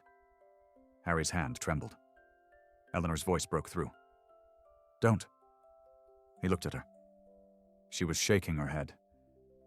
Tears in her eyes. "It's not real," she whispered. "It never is." Harry forced himself to breathe. Slow. Steady. The temptation faded. Not gone, but pushed back. He looked at Edgar. "You're not bringing her back?" he said quietly. Edgar's expression hardened. "I already did." The room twisted violently. The vision returned. The woman on the floor. But this time, she moved. Her eyes opened, her breath returned. Eleanor gasped. "See?" Edgar said. "It worked." But Harry saw the truth. The movement was wrong. Delayed. Like it happened twice before settling. The breath didn't match the moment. The life wasn't real. "It's a loop," Harry said. "She's not alive. She's just repeating." Edgar's face twisted. "No. She dies every time. Harry continued. And you reset it, over and over again. No. The room cracked. The loop destabilizing. Eleanor stepped forward. Dad. The word hit like a spell. Edgar froze. Harry's eyes widened.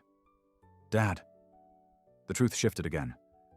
Not just a grieving husband. A father. Trying to fix everything at once. Trying to undo both losses. And failing. Endlessly. Eleanor's voice trembled. You're hurting her. Edgar shook his head violently. I'm saving her. You're not, she said. The room fell silent. For a moment, everything held. Then, the Ouroboros pulsed. Hard. The table shook. The loop tightening again. Harry felt it pulling, resetting, trying to drag them back to the beginning. We're out of time, he said. Eleanor nodded. Then we end it now. Harry looked at her. How? She met his gaze. And for the first time, she didn't look afraid. You have to let it happen. The words settled heavily. Harry understood immediately. The conflict wasn't about stopping the moment. It was about accepting it, letting it play out, without interference, without change. Edgar stepped back, shaking his head. No, I won't lose her again. Harry raised his wand. Not at Edgar. At the Ouroboros. We're not saving her, he said. We're freeing her. The loop trembled. The final moment approaching. And everything, hung on what they chose to do next. For one suspended heartbeat, no one moved. The fractured room seemed to lean inward around them, listening. The shadows near the walls quivered faintly, and the air itself felt drawn tight, as though one more word, one wrong word, might cause the whole place to split. Harry stood with his wand aimed at the Ouroboros. Across from him, Edgar Vale looked less like a man than a wound wearing a man's shape. His features flickered at the edges. At times he seemed older, hollow-cheeked and gray. At others younger, desperate, as he might have been on the first night he reached for the relic. Grief had hollowed out the middle of him and left only obsession standing. Eleanor was between them now, not physically, but in truth. Not child and father. Not victim and culprit. The center. The one the loop kept circling. The one who had seen it happen each time. The one who had been forced to watch love turn into prison. You don't understand, Edgar said, and though his voice rose, there was pleading in it now. If we hold the moment long enough, if we get it right, just right, she breathes. She stands. She comes back. I've seen it. Harry did not lower his wand. You've seen an echo. Edgar's eyes blazed. I've seen my wife open her eyes. And then what? Harry asked. That made the room go still again. Because Edgar had no answer ready. Harry pressed on, quietly, relentlessly, as though he were approaching a dangerous animal and dared not startle it too soon. Does she know you? Does she speak to you? Does she stay? Edgar's mouth moved once before any sound came. She nearly does. Harry felt the cruelty of that word like a knife. Nearly. That was what the Ouroboros fed on. Not hope fulfilled, but hope kept forever within reach, close enough to chase and never close enough to hold. Eleanor's voice was small but steady. Every time she wakes, she dies differently. Harry turned toward her. She had gone pale, but she did not look away from her father. There was old terror in her face, yes, but also a kind of exhausted bravery, as if she had spent so long being afraid that fear itself had finally worn thin. Edgar shut his eyes. "Don't." "She does," Eleanor whispered. "Sometimes she stands and falls again. Sometimes she says my name and then can't breathe. Sometimes she never wakes at all. Sometimes—" Her voice broke for the first time. "Sometimes you don't even look at me because you're too busy trying to stop it." Edgar flinched as though struck. The room trembled. Somewhere beyond the walls, Harry heard a distant ticking, fast and uneven, Hermione's hourglass. The drift was worsening. He had no time to spare. But time, he was beginning to understand, was not the true enemy here. Denial was. The Ouroboros did not merely trap a moment, it fastened itself to refusal, to the stubborn, aching human need to say no to loss, no to death, no to the finality of things that cannot be unmade. It fed on the wish to try once more. And in that, Harry saw something terrible.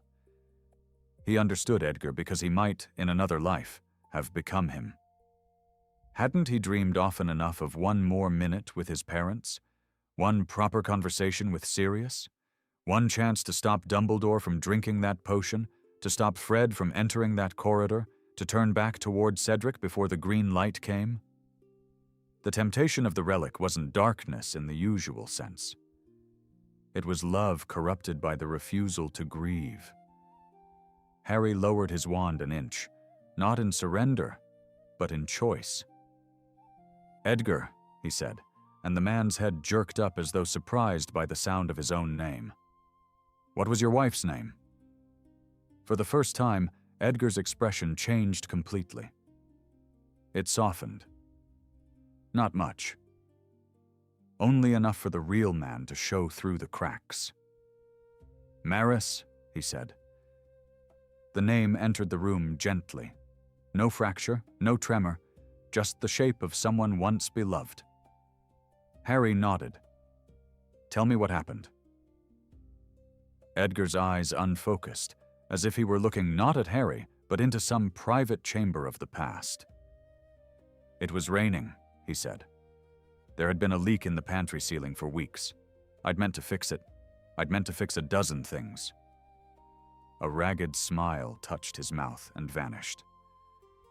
Maris was making a remedy. Eleanor had been ill the day before. Nothing serious. Fever, cough. She was better by supper. Eleanor's face tightened. She knew the story, had likely lived it 1,000 times. Still, she let him go on. "There was a vial on the shelf above the table," Edgar said. "One of mine, not hers. I should never have left it there. It looked too similar in poor light." His voice roughened. She reached for it without thinking. Harry glanced toward the broken potion vial that still lay in the loop-made memory on the floor. So small a thing, so ordinary, and from it, disaster. "It was poison?" he asked. Edgar nodded once. "Experimental, concentrated, meant to dissolve cursed residue from metal. She used it instead of the sleeping draft base." He pressed a hand over his face as if the telling itself hurt. "By the time I smelled the difference, it was too late." Eleanor said quietly, "You were shouting at the ceiling leak." Edgar looked at her, stricken. "You were angry," she went on, not accusing now, only naming. "You said the house was falling apart and nothing stayed mended. Mum told you to stop fussing and sit down. Then you heard the bottle break." The walls of the room blurred at the edges as the memory thickened around them. Harry could almost see it now, not as a vision forced by the relic, but as a scene growing clearer because it was finally being spoken truly. The narrow kitchen. Rain striking the windows. A tired father snapping at a stain spreading across plaster. A mother reaching for the wrong bottle in dim light. A child watching, not understanding, until it was too late. Edgar's voice dropped to a whisper. She looked at me as though she knew I would try to fix it. That sentence made Harry's chest tighten. "Did she ask you to?" he said. Edgar shook his head at once. "No." "And Eleanor?" Harry asked. "Did she?" Edgar didn't answer. That was answer enough. The room gave a slow, uneasy lurch. The Ouroboros on the far table shone with a deeper, duller gleam. It did not like this. Harry could feel that much. Truth weakened it. Not because truth destroyed time, but because truth ended bargaining. The loop could only endure where someone insisted the moment had been wrong. Harry turned to Eleanor. "When did he use the relic?" "After," she said. "After the funeral. At first he just looked at it. He said it was old and dangerous and the ministry should have destroyed it, but he kept it hidden instead." She swallowed. "Then one night I heard him in the kitchen, talking to himself. He'd found notes, instructions. He said there were rules, that if he could isolate the first mistake, everything after would mend." Harry thought of all the dark paths in the wizarding world that began with that same fatal thought. If I change the first mistake, the rest will follow. "He made the loop in the kitchen," Eleanor said. "Only the kitchen at first. Just that moment. Mum reaching for the bottle. Him shouting. Me at the table." Her voice trembled despite her effort to keep it steady. "But each time it failed, he widened it. A room, then the whole house. Then my memories started changing too. Some days I remembered Mum's face. Some days I didn't. Some days I thought I had died instead of her. Sometimes..." She looked at Harry with strange intensity. "Sometimes you were there." Harry felt a chill pass through him. "Because of the anchor?" She nodded. "The relic started reaching for stronger grief. Larger losses. It found you. Not you exactly. Not at first. Only pieces. A corridor. A door. A boy who always arrives too late." Those words struck close enough to hurt. He had spent much of his life arriving in the aftermath. Too late to know his parents. Too late to save Cedric. Too late to keep Sirius from the veil. Too late to prevent Dumbledore's fall. Even when he succeeded, it often felt like mending after ruin rather than stopping ruin from occurring. Yes, the Ouroboros would have found a rich feast in him. Ron's voice came faintly again through the strain of the loop, nearer than before. "Harry, if you hear me, answer." "Here," Harry shouted. At once the room shook so hard the chairs scraped backward across the floor. Edgar recoiled. "No!"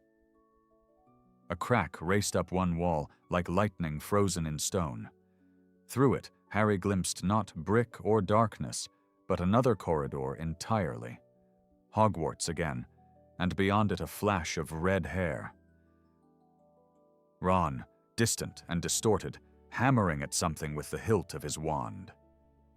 The crack sealed almost instantly.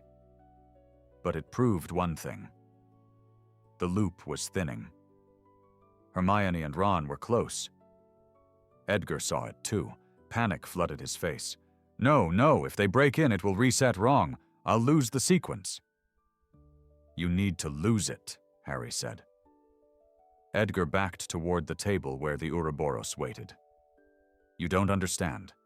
If the loop collapses without correction, then she dies finally." Harry stared at him. She already died finally. Edgar's expression went empty. There it was. The sentence at the heart of it.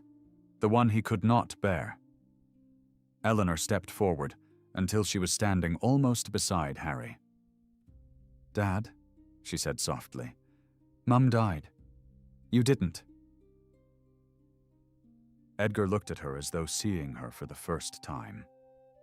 She went on, tears on her face and courage in every word. "But you left anyway." The room gave another violent shudder. The Ouroboros pulsed darkly. The serpent's tiny eye flashed once like a coal. Harry saw Edgar's gaze slide toward it. Toward the promise. Toward one more attempt. He understood at once what would happen next. Edgar would reach for the relic, the loop would restart, and whatever progress they had made would be ground back into the first terrible moment.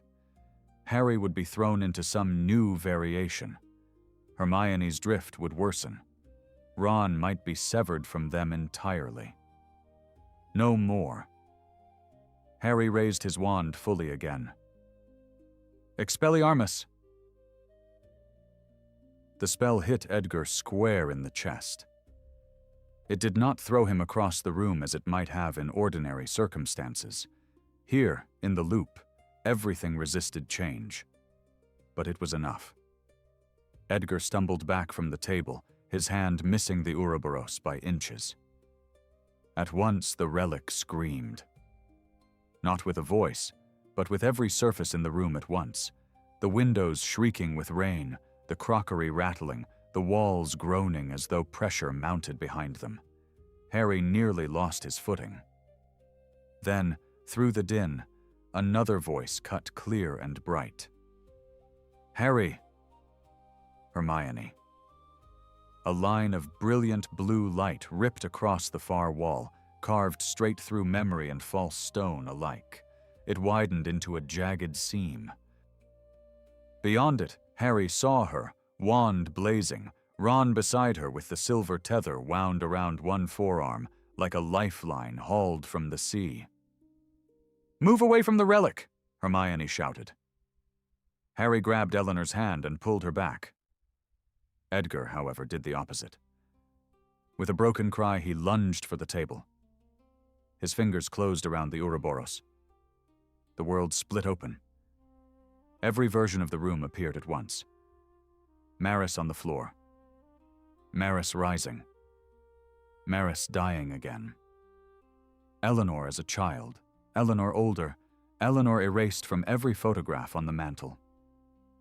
Edgar kneeling, Edgar shouting, Edgar reaching again and again and again. Around and through it all came Harry's own ghosts.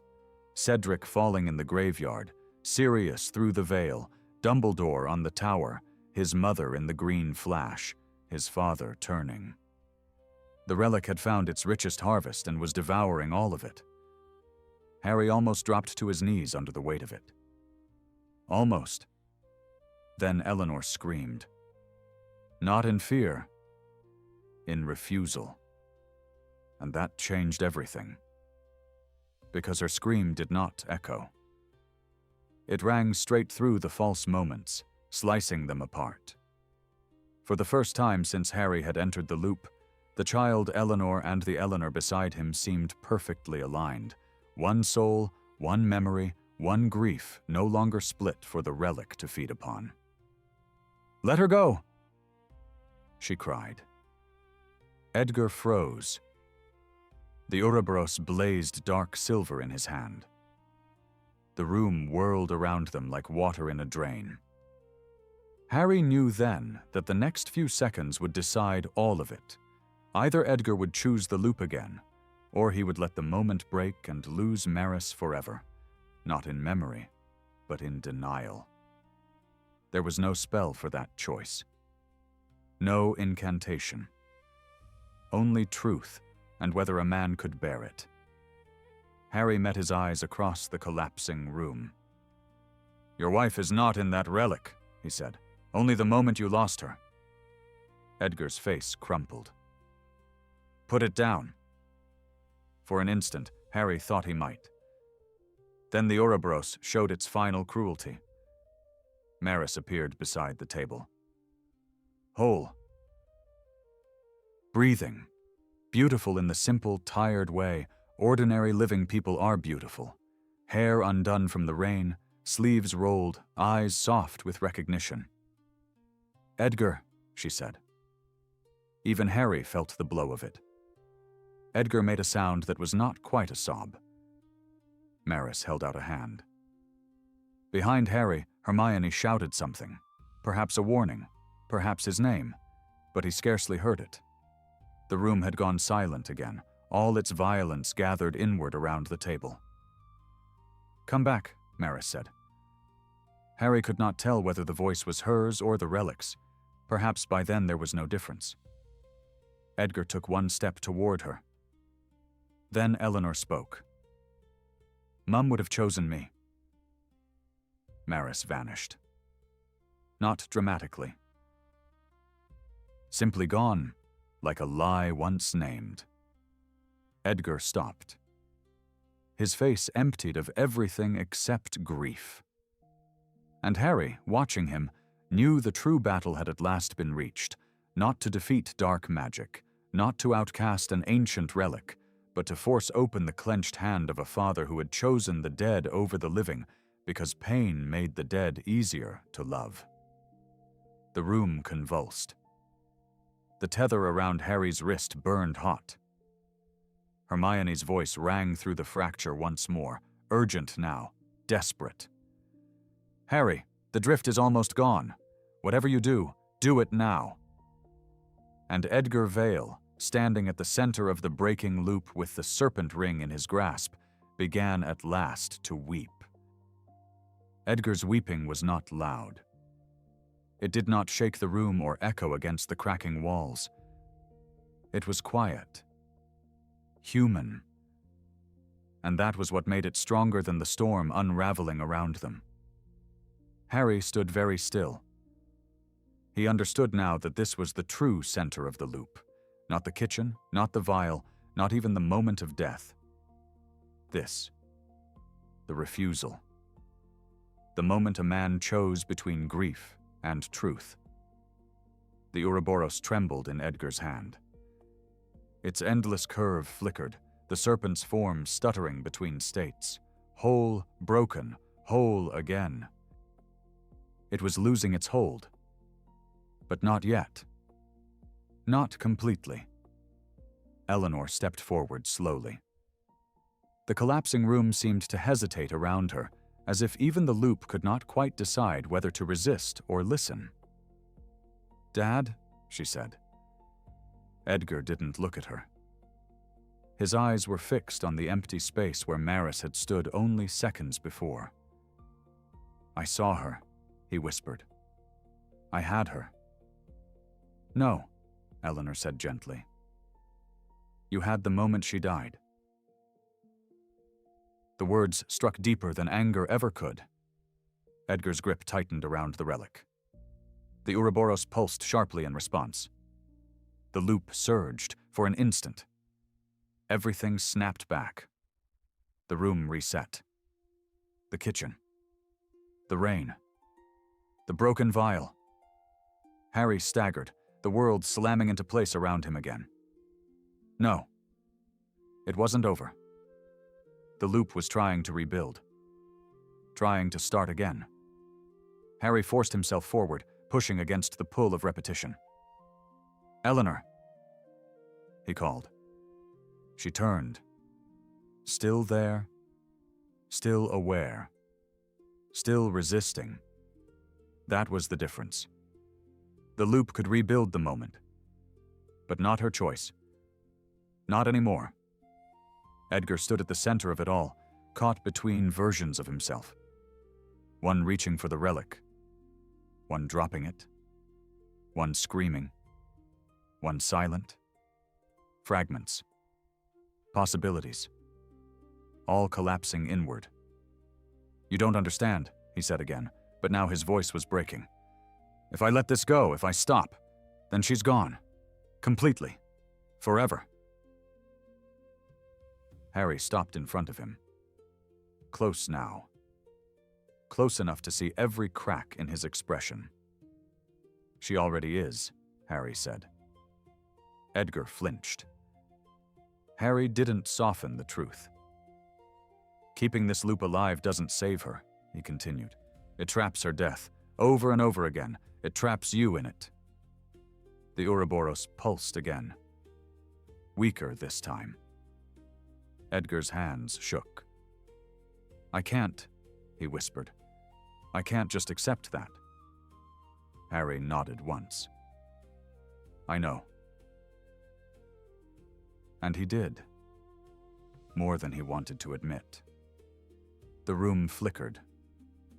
And suddenly, Harry was standing in another place.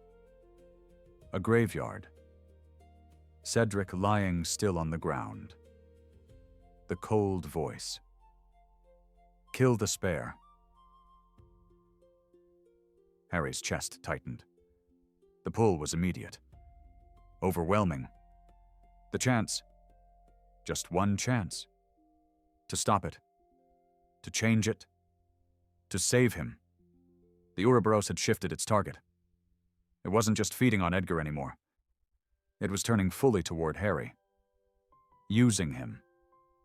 Testing him. Offering him his own impossible moment. Cedric moved. Sat up. Looked at him. Harry? He said. Alive. Confused. Real. The illusion was perfect. Too perfect. Harry took a step forward, his wand lowered without him realizing. Cedric stood slowly. You can fix it, he said. You know you can. The graveyard darkened. The world narrowed. The loop tightening around him now. Harry's hand trembled. Just one change. Just one moment. And everything would be different. Cedric wouldn't die. The war might never begin the same way. So many lives? Saved? The thought was dangerous. Seductive? Wrong. Harry closed his eyes. Forced himself to breathe. This wasn't real. It wasn't Cedric. It was the same lie. The same trap. Eleanor's voice cut through the illusion. Harry, don't! His eyes snapped open. Cedric's face flickered. For a moment, it wasn't Cedric at all. Just a hollow shape. A memory wearing a mask. Harry stepped back. The graveyard shattered. The kitchen returned. The loop weakened further. Edgar fell to one knee. The Ouroboros slipping in his grip. You see now, Harry said, his voice steady again. It doesn't stop. It doesn't fix anything. It just keeps taking. Edgar looked up at him. Tears streaked across his face. I just wanted one more moment, he said. Eleanor stepped closer. You had them, she said softly. All of them. Before. The words landed. Simple. True. Irrefutable. The room slowed. The flickering eased. The loop hesitated. Waiting. Edgar looked at his daughter. Really looked. For the first time in what felt like an eternity. I left you, he said. Eleanor nodded. But you can come back, she replied. The Ouroboros pulsed once more. Weak. Unstable. The serpent's form breaking apart.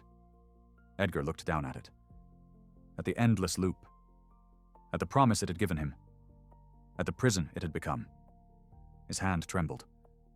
Then, slowly, he let go.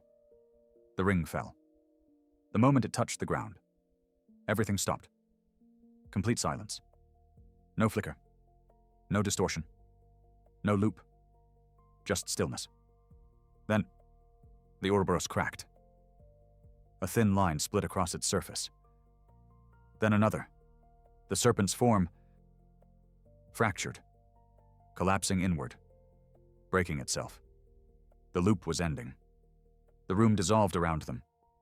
Not violently, but gently. Like a dream fading. Harry felt the tether pull. Strong. Steady. Reality returning. Eleanor stood beside him. Whole. Unbroken. And for the first time, free. Edgar reached toward her. Not to change anything. Not to fix anything. Just to be there. I'm sorry, he said. Eleanor took his hand. I know. The last fragments of the loop faded. The kitchen disappeared. The shadows vanished. And Harry felt himself being pulled back. Out of the broken moment. Out of the Ouroboros. Back to the world where time moved forward. Where loss remained. But no longer ruled. And as everything dissolved, Harry understood. The curse hadn't been the relic. It had been the refusal to let go. And now, at last, it was broken. The return was not gentle. Harry felt it like a tearing, like being pulled through a space too small for what he carried with him. The world reassembled in fragments, cold stone beneath his knees, the sharp scent of old magic, the faint echo of voices calling his name. Then, stillness. He gasped, breath snapping back into his lungs as though it had been waiting for him outside his body. Harry! Hermione Granger's voice broke through first, clear and urgent. Her hands were on his shoulders, steadying him before he could collapse again. You're back, she said, her tone tight with relief. Stay with me. Don't drift. Harry blinked. The chamber returned around him in full. The black stone floor, the pale blue runes dimming slowly. The circular walls of the Department of Mysteries chamber, whole again. Beside him, Ron Weasley was half kneeling, gripping the silver tether still looped around his wrist, as if afraid it might vanish if he let go. You gave us a proper scare, Ron said, though his voice carried more exhaustion than humor. Next time you fancy jumping into a cursed time loop, maybe give a bit more warning, yeah? Harry managed a faint breath of something that might have been a laugh. I'll keep that in mind. The tether around his wrist slackened. Hermione carefully unwound it, her fingers moving quickly, efficiently, but Harry noticed the slight tremor in them. She had felt it too. The strain. The edge of losing him. What happened? She asked. We could see fragments, but nothing stable. The drift nearly collapsed the entry point. Harry pushed himself upright. It ended, he said. Ron frowned. That's good, right? Harry nodded slowly. Yes. Across the chamber, Croaker stood beside the pedestal. Or what remained of it. The glass case was shattered. And on the stone surface where the Ouroboros had rested, there was nothing. No ring, no fragments, no trace. Miriam Strout stepped forward, her expression unreadable. Gone? She asked. Croaker inclined his head once. Not gone, he said. Resolved. The word settled into the room. Different from destroyed. Different from defeated. Resolved. Hermione stood, brushing her hands together unconsciously. That shouldn't be possible, she said. Artifacts like that don't just end. Croaker looked at her. This one was never meant to exist indefinitely, he said. It was a paradox, a loop without closure. Once the conflict at its center was resolved, it ceased to have purpose. Ron glanced between them. So, it just gave up? No, Harry said quietly. It finished. They all looked at him. Harry met their gaze. It wasn't the relic holding the loop together, he explained. It was Edgar, his refusal to let the moment end. Once he let go, the loop had nothing left to repeat. Hermione's expression shifted as she understood. The anchor collapsed, she said softly. Yes. Miriam crossed her arms. And the veils? Harry hesitated. Because the answer wasn't simple. They were inside the loop, he said, but not the way we thought. Croaker watched him closely. Explain. Harry took a breath. Eleanor was aware. She remembered everything, every loop, every change. She was resisting it. "And Edgar?" Miriam asked. "He wasn't," Harry said. "Not at first. He thought he was fixing things, changing the past, but he was just resetting it, over and over again." Ron exhaled slowly. "So he trapped them both?" "Yes," Harry said. "And himself." Silence followed, because there was nothing more to add. No simpler version. No easier truth. Hermione spoke again, quieter now. "What happened at the end?" Harry's gaze drifted briefly to the empty pedestal, then back to her. "He let go," he said. That was all. But it was enough. The chamber seemed to settle around them, the tension easing. The danger passed, but not forgotten. Miriam nodded once. "We'll need to file a full report. The ministry will want every detail." Ron groaned softly. "Of course they will." Hermione ignored him, still focused on Harry. "And you? Are you all right?" Harry paused, considered the question. The answer. "I am," he said. And this time, it was true. Not because nothing had touched him, but because something had changed. Inside him. The pull he had felt, the temptation, the possibility of rewriting what could never be undone. It was still there, but weaker, quieter.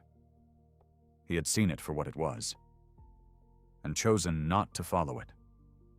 Croaker stepped forward, his gaze still fixed on Harry. "You were the anchor," he said, "and yet the loop didn't claim you." Harry met his eyes. "I didn't let it." Croaker studied him for a long moment, then nodded once. "As it should be." Miriam turned toward the exit. "That's enough for tonight. All of you. Rest. We'll deal with the aftermath in the morning." Ron stood slowly, stretching his shoulders. "Best idea I've heard all day." Hermione gave Harry one last searching look, then nodded. Satisfied. For now, they left the chamber together, the heavy door closing behind them with a low, final sound, sealing the space, ending the event. But as Harry walked the quiet corridors of the ministry, something lingered. Not the loop, not the relic, something else. A memory, not of the graveyard, not of the tower, but of Eleanor, standing in the fading moment, free, and choosing to move forward. Harry understood then. The true conflict had never been about time, or magic, or even loss. It had been about acceptance. And that was something no spell could force. Only a choice could. And as they stepped back into the world where time moved as it should, forward. Always forward. Harry knew one thing with absolute certainty. Some moments could never be changed, but they could be faced. And that was enough. Morning in the ministry came without sunlight. It arrived in the form of movement, clerks crossing polished corridors with armfuls of parchment, lifts shuddering softly behind golden grills, witches and wizards speaking in lowered voices that carried the stale sharpness of too little sleep. By the time Harry returned to the upper levels, the building had resumed its ordinary rhythm, as if the night below had been nothing more than a difficult report waiting to be filed. Yet to Harry, the world felt fractionally altered. Not wrong, not broken. Simply clearer. He had slept only a little, and not well. When he closed his eyes, he did not see the graveyard or the tower, or even the corridor at Hogwarts. he saw Edgar Vale kneeling at the center of the shattering loop with tears on his face, holding an impossible promise in his hand and choosing, at last, to let it fall. There was something terrible in that memory, and something merciful too. Ron arrived late, as Ron often did when no one's life immediately depended on his punctuality. His hair was untidy, his robes half-fastened at the collar, and he carried 2 cups of strong tea with the solemn air of a man bringing medicine to the wounded. "One for you," he said, placing a cup beside Harry's elbow. "One for me, and one for Hermione, if she ever remembers breakfast exists." "She's already downstairs," Harry said. Ron stared. Of course she is. The Auror office was quieter than usual that morning. Several desks stood empty, their owners still tied up with the aftermath of the Vale case, or else carefully pretending not to be interested in it, which in ministry terms amounted to the same thing. No one said much to Harry as he passed. A few glanced up, a few nodded, 1 or 2 openly stared. Whatever had happened in the Department of Mysteries had already begun to spread in the flattened, half-believing form that extraordinary events always took once repeated secondhand. Harry was used to that. It did not make it less tiresome. At mid-morning, Miriam Strout summoned him, Ron, and Hermione to a narrow conference room whose walls were lined with filing cabinets older than any of them. She was already there when they entered, standing by the table with a stack of reports in one hand and an expression that suggested the parchment had personally offended her. "Sit," she said. They did. Miriam remained standing. "The official position," she began, "is that a prohibited temporal artifact was recovered, contained, and neutralized during a joint intervention by the Auror Office and the Department of Mysteries. The missing civilians associated with the case are alive and under ministry supervision." Ron blinked. "Alive?" Miriam looked at him. "Yes, Weasley. That is generally what the word means." Ron ignored the tone entirely. "Edgar and Eleanor both?" "Yes." Harry straightened without meaning to. "Where are they?" "In St. Mungo's Annex for magical trauma observation." "Separate rooms, separate healers. Mr. Vale is heavily exhausted, partially disoriented, and keeps asking what year it is. Miss Vale is physically well." Miriam's voice softened by a degree. "Mentally, that will take longer." Hermione had gone very still. "Does Eleanor remember?" Miriam met her gaze. Enough. No one spoke for a moment after that. Harry had known, in some buried part of himself, that Eleanor must have survived the collapse. He had felt her hand in his just before the loop dissolved, felt not disappearance but release, and yet hearing it said aloud struck him more deeply than he expected. Alive. Not fixed. Not untouched. But alive. Miriam set the reports on the table. "The Department of Mysteries is taking custody of the Vale House. Every object inside is being checked for contamination or residual repetition. Thus far, the damage appears localized. No wider distortions have been recorded since the collapse." Ron let out a long breath. "Good. Excellent. Lovely. I'd very much like reality to remain in one piece for at least the rest of the week." Hermione ignored him. "What about the relic's origin? Have they found anything?" Miriam gave a humorless little smile. "Croker found plenty. He also found 10 times as many reasons not to put any of it in writing." She slid a single sheet across the table instead. "This is what you're cleared to know." Hermione picked it up at once.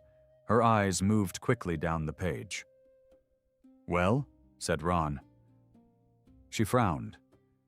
It wasn't manufactured in the usual sense. It was assembled, a convergence object, several older magical fragments bound into a single loop-form shell. Harry frowned. By who? There's no name, Hermione said. Only a note that the underlying theory resembled certain late medieval attempts to preserve dying enchantments by folding them inward. She looked up. Which means the Ouroboros may have been built to hold something in place originally. Not time, but decay. Then how did it become this? Harry asked. Miriam answered. Because desperate people never leave dangerous things as they found them. That, Harry thought, was as near to a complete explanation as the Ministry was ever likely to provide. He spent the rest of the morning giving his statement twice, once to Miriam in official form, and once to a Ministry scribe whose quill moved so quickly across parchment it seemed on the verge of catching fire. The second account he kept shorter. Not because he wished to hide anything, but because there were truths on the edge of what language could carry.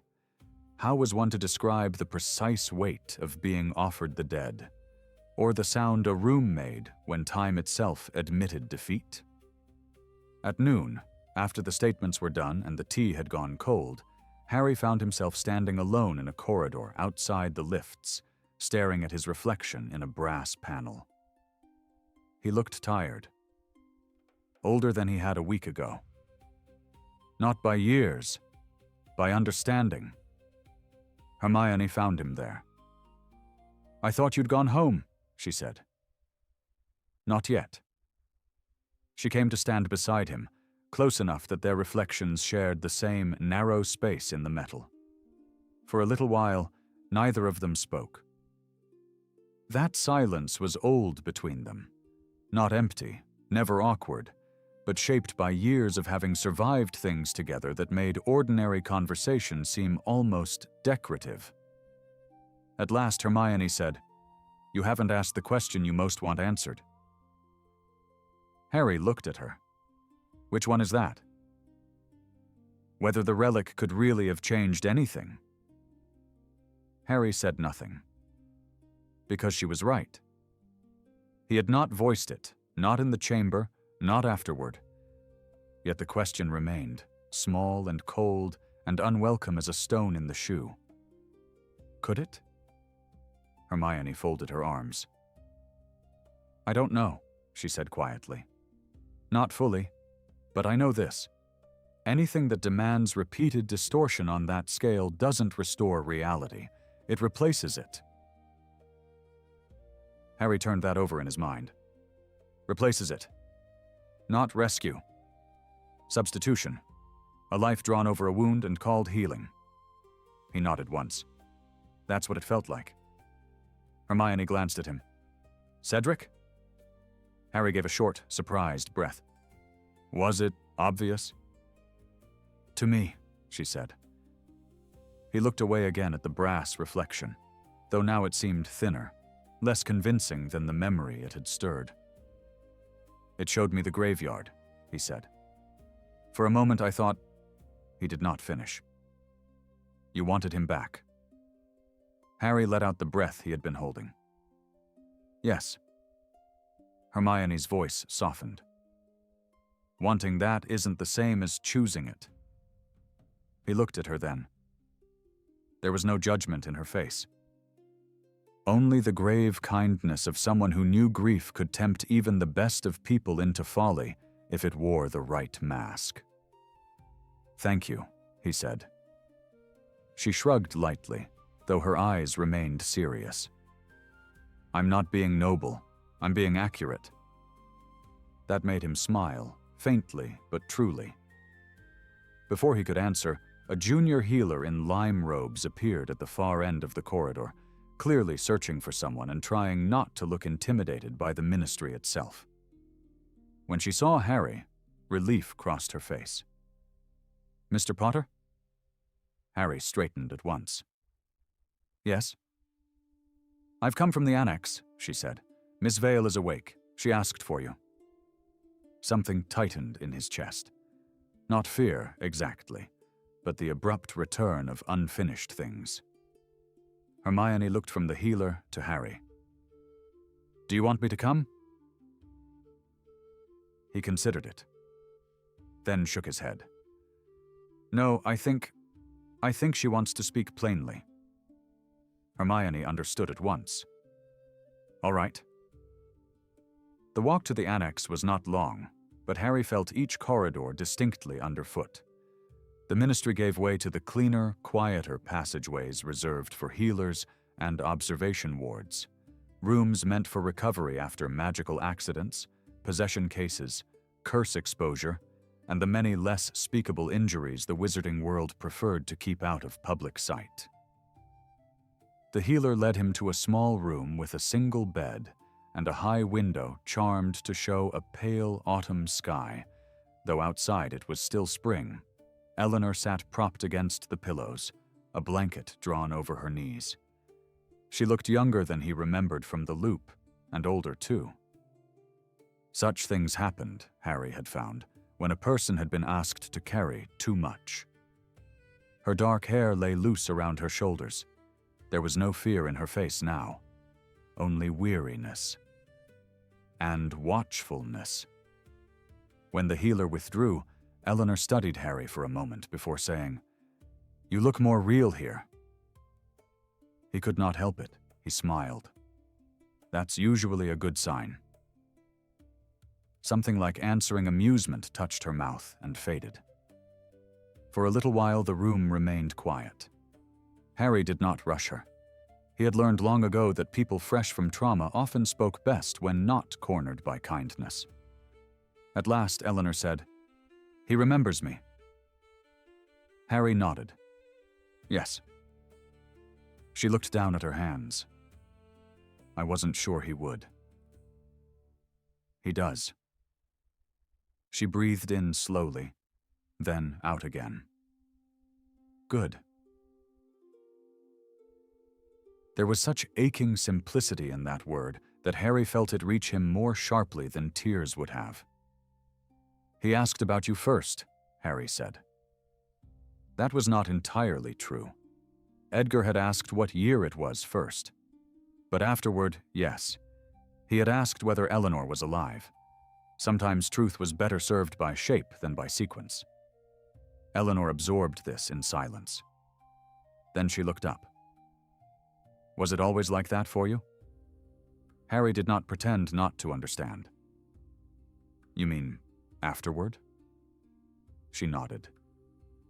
He thought of Privet Drive, of nightmares in the years after Voldemort returned, of silence from adults who thought withholding truth might protect children from it, of being expected to keep moving while pieces of him lagged behind in graveyards, corridors, and ruined halls. Yes, he said, and no. Not the same way, but near enough. Did it stop? He considered before answering. The pain changes shape. That's not the same as stopping. But it matters. Eleanor looked toward the charmed window. I thought if I could just remember the right version of her, I'd keep her. Harry said gently, You don't have to choose a version.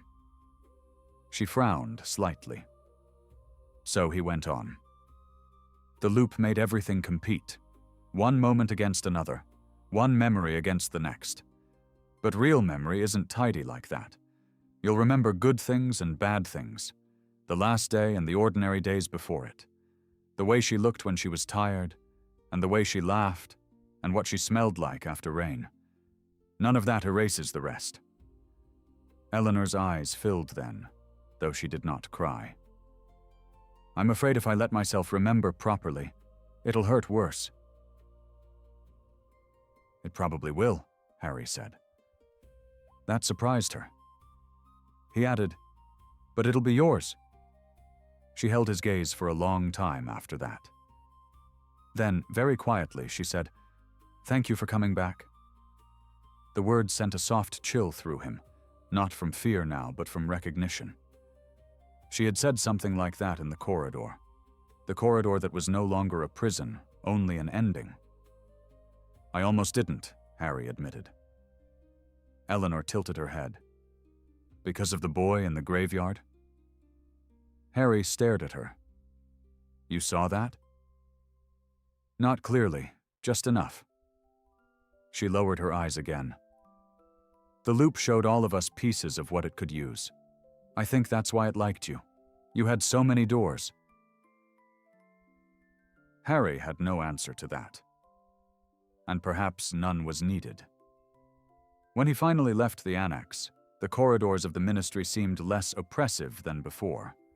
Not bright, exactly, but honest. People hurried past with files and messages and little frustrations. Somewhere a witch laughed.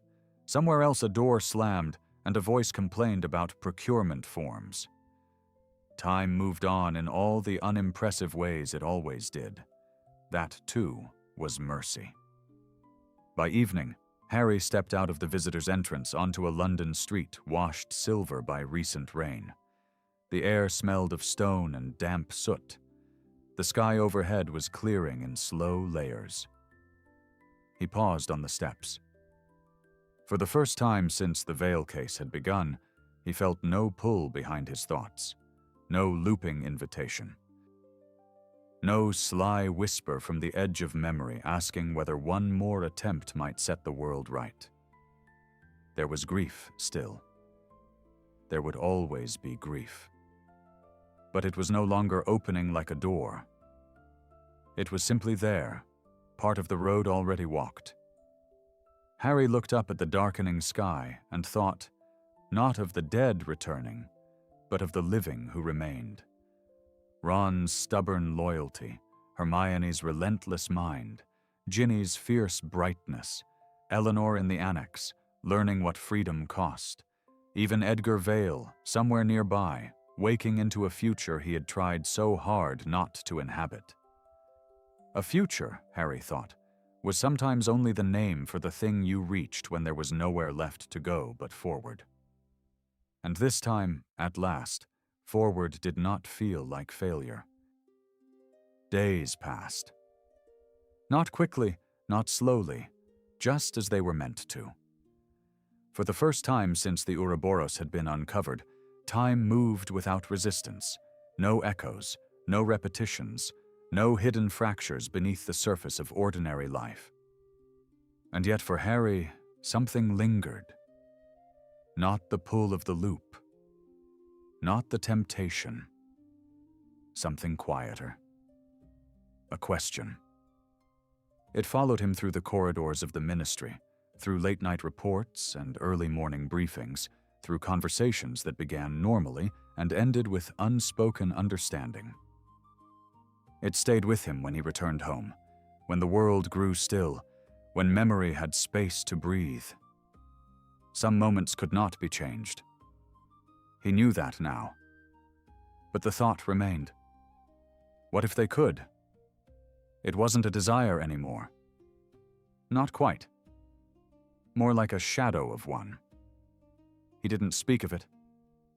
Not to Ron. Not to Hermione. But Hermione noticed anyway. She always did. "You're thinking about it again?"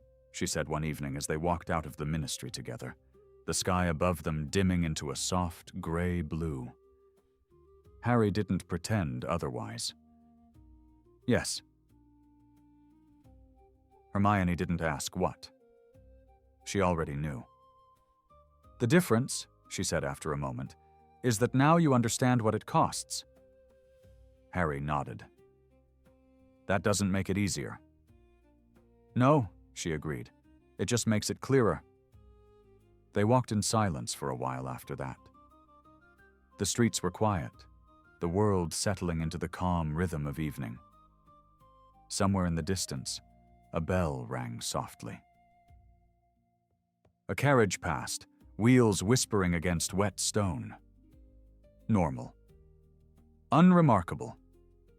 And yet, precious. Harry understood that now in a way he hadn't before. Because he had seen what happened when time was forced to repeat. When moments were trapped instead of lived. When loss was denied instead of accepted. Hermione stopped walking. Harry turned slightly. She was watching him carefully. "There's something else," she said. "What?" She hesitated. just for a second. Then, Croaker found something. Harry's expression sharpened. What kind of something? A trace, she said. Not of the Ouroboros itself, it's gone. Completely. But something connected to it. Harry felt the tension return instantly. Where? Hermione met his gaze. Inside you. The words landed quietly. But their meaning was anything but. Harry didn't move. What do you mean? He asked. Hermione took a breath. The relic needed an anchor, a point of stability inside the loop. That was you. Even after the loop collapsed, some of that connection may still be there. Harry processed that slowly. You're saying it left something behind? Yes, Hermione said. Not active, not dangerous, not yet.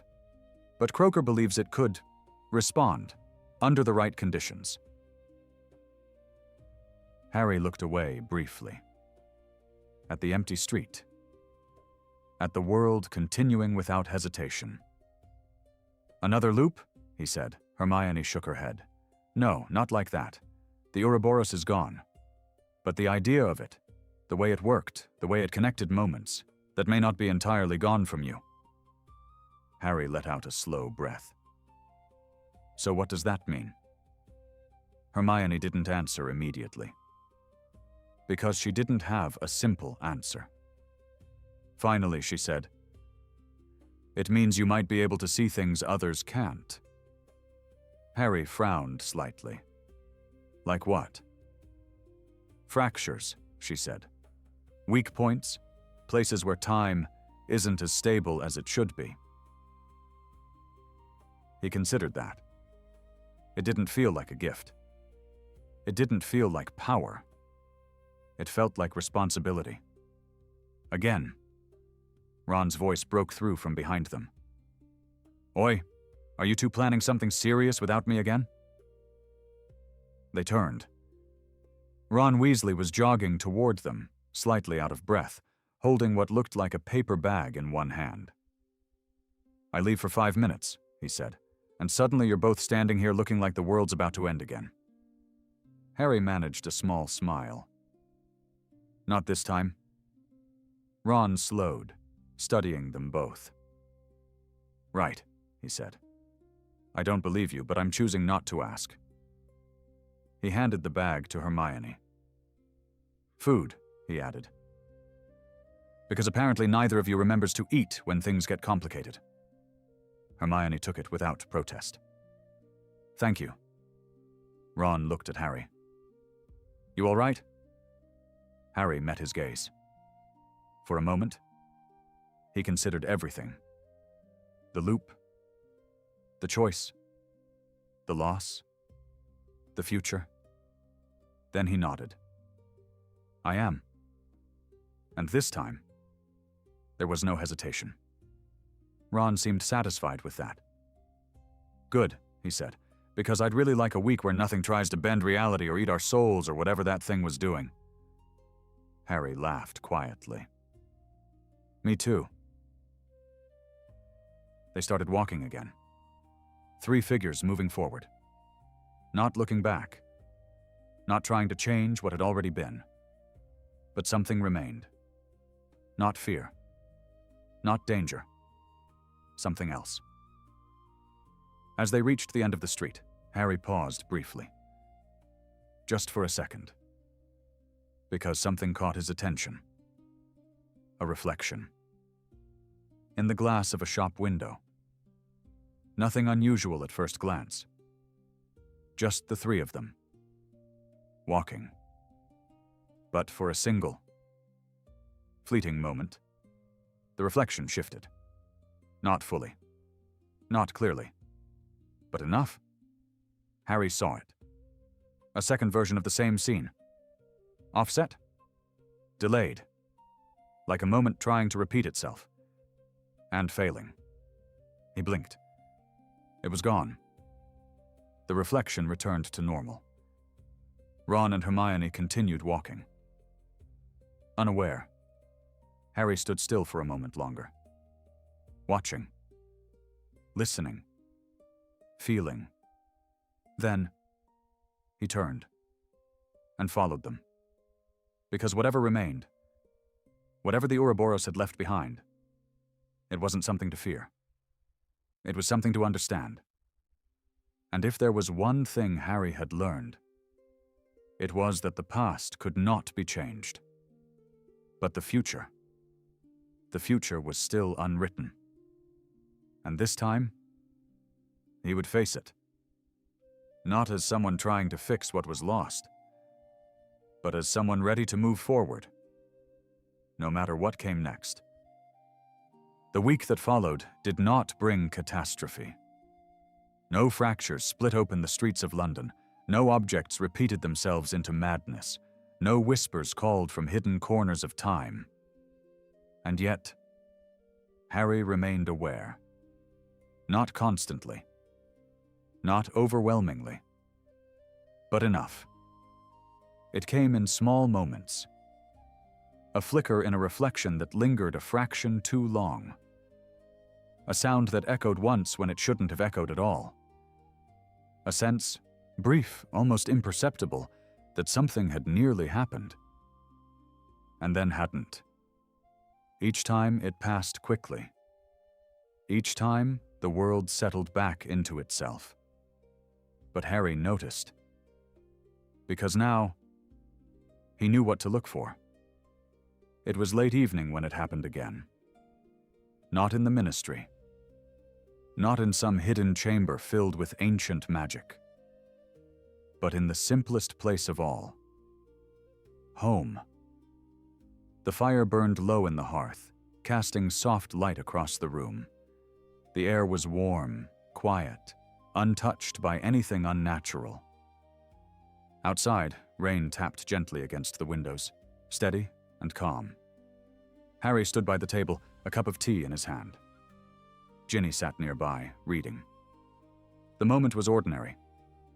Perfectly so. And that was why he noticed it. The cup in his hand. Tilted. Just slightly.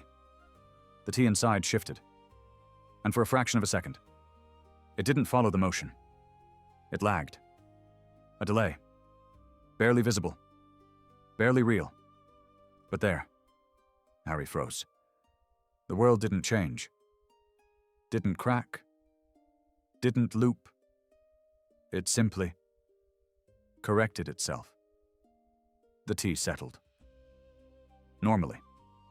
The moment continued. Ginny glanced up. You all right? Harry looked at her. At the warmth. At the quiet. At the present. Yes, he said. And he meant it. Because this time, he didn't reach for the moment. Didn't try to hold it. Didn't question it. He let it pass. And that made all the difference. Later that night, as the house grew still, Harry sat alone by the window. The rain had stopped. The sky had cleared. Stars stretched across the darkness. Distant and steady. Unchanging. He thought about the Ouroboros. Not as an object. Not as a curse. But as an idea.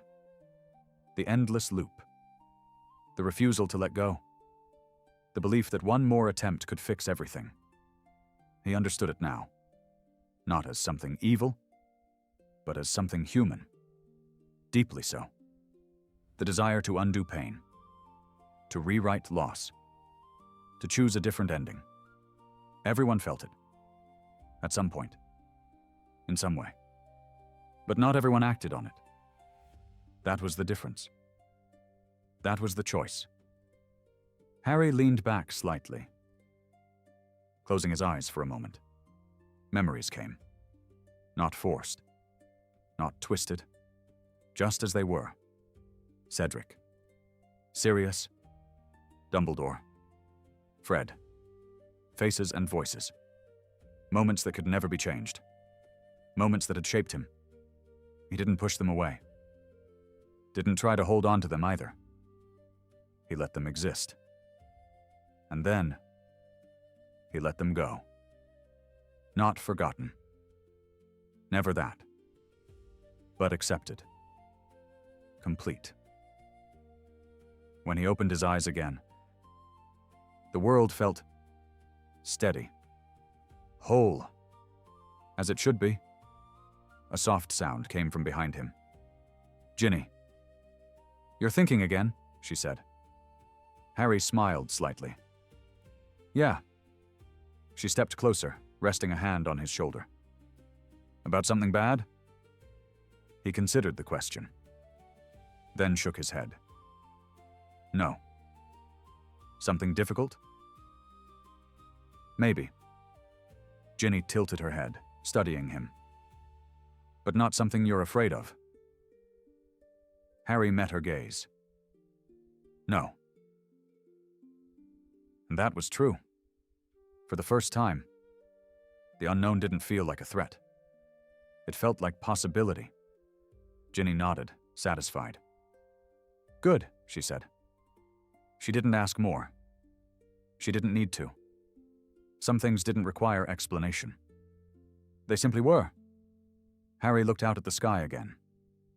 At the stars. At the quiet movement of time. Forward. Always forward. And in that movement, there was meaning. Not in changing what had been, but in choosing what came next. The Ouroboros was gone. The loop broken. The past untouched. And yet, something remained. Not a curse. Not a fragment. But a reminder. That time was not something to control, or to trap, or to rewrite. It was something to live, to move through, to accept. And as Harry stood there, watching the night stretch endlessly ahead, he understood. The story had never been about escaping the loop. It had been about breaking it. Not through power, not through magic, but through choice. The simplest and hardest thing of all. To let go. To move forward. To live. And this time, he would. No matter what came next. Ну що ж, друзі, привіт, з вами професор Саламандр. Зараз я вже не в своєму шаї аватарі. Хотів сказати вам, що в цій історії мене зачепив не сам загадковий артефакт, а момент, коли Едгар Вейл знову і знову намагався повернути одну мить назад, бо не міг змиритися з втратою. Коли я чув маленьку історію про чоловіка, який посадив дерево біля свого дому, одного року буря зламала його навпіл. І замість того, щоб доглядати за новими паростками, він щодня прив'язував поламані гілки назад, сподіваючись повернути дерево таким, яким воно було раніше. Минали місяці, і він усе дивився на зламаний стовбур і не помічав, що біля коріння вже росте нове життя. А мені здається, саме це сталося із Едгаром. Історія Ouробороса нагадує нам, що біль не стає меншим, коли ми нескінченно повертаємося до тієї самої втрати. Навпаки, іноді ми самі зачинюємо себе в колі спогадів і перестаємо бачити те, що залишилося поруч із нами. Є речі, які неможливо виправити, але їх можна прийняти. Бо прийняття – це не поразка, це момент, коли життя нарешті починає рухатися вперед. І, можливо, найбільша мудрість полягає в тому, щоб повернути вчорашній день, а в тому, щоб не втратити сьогоднішній. Дякую всім за увагу, до наступних відео.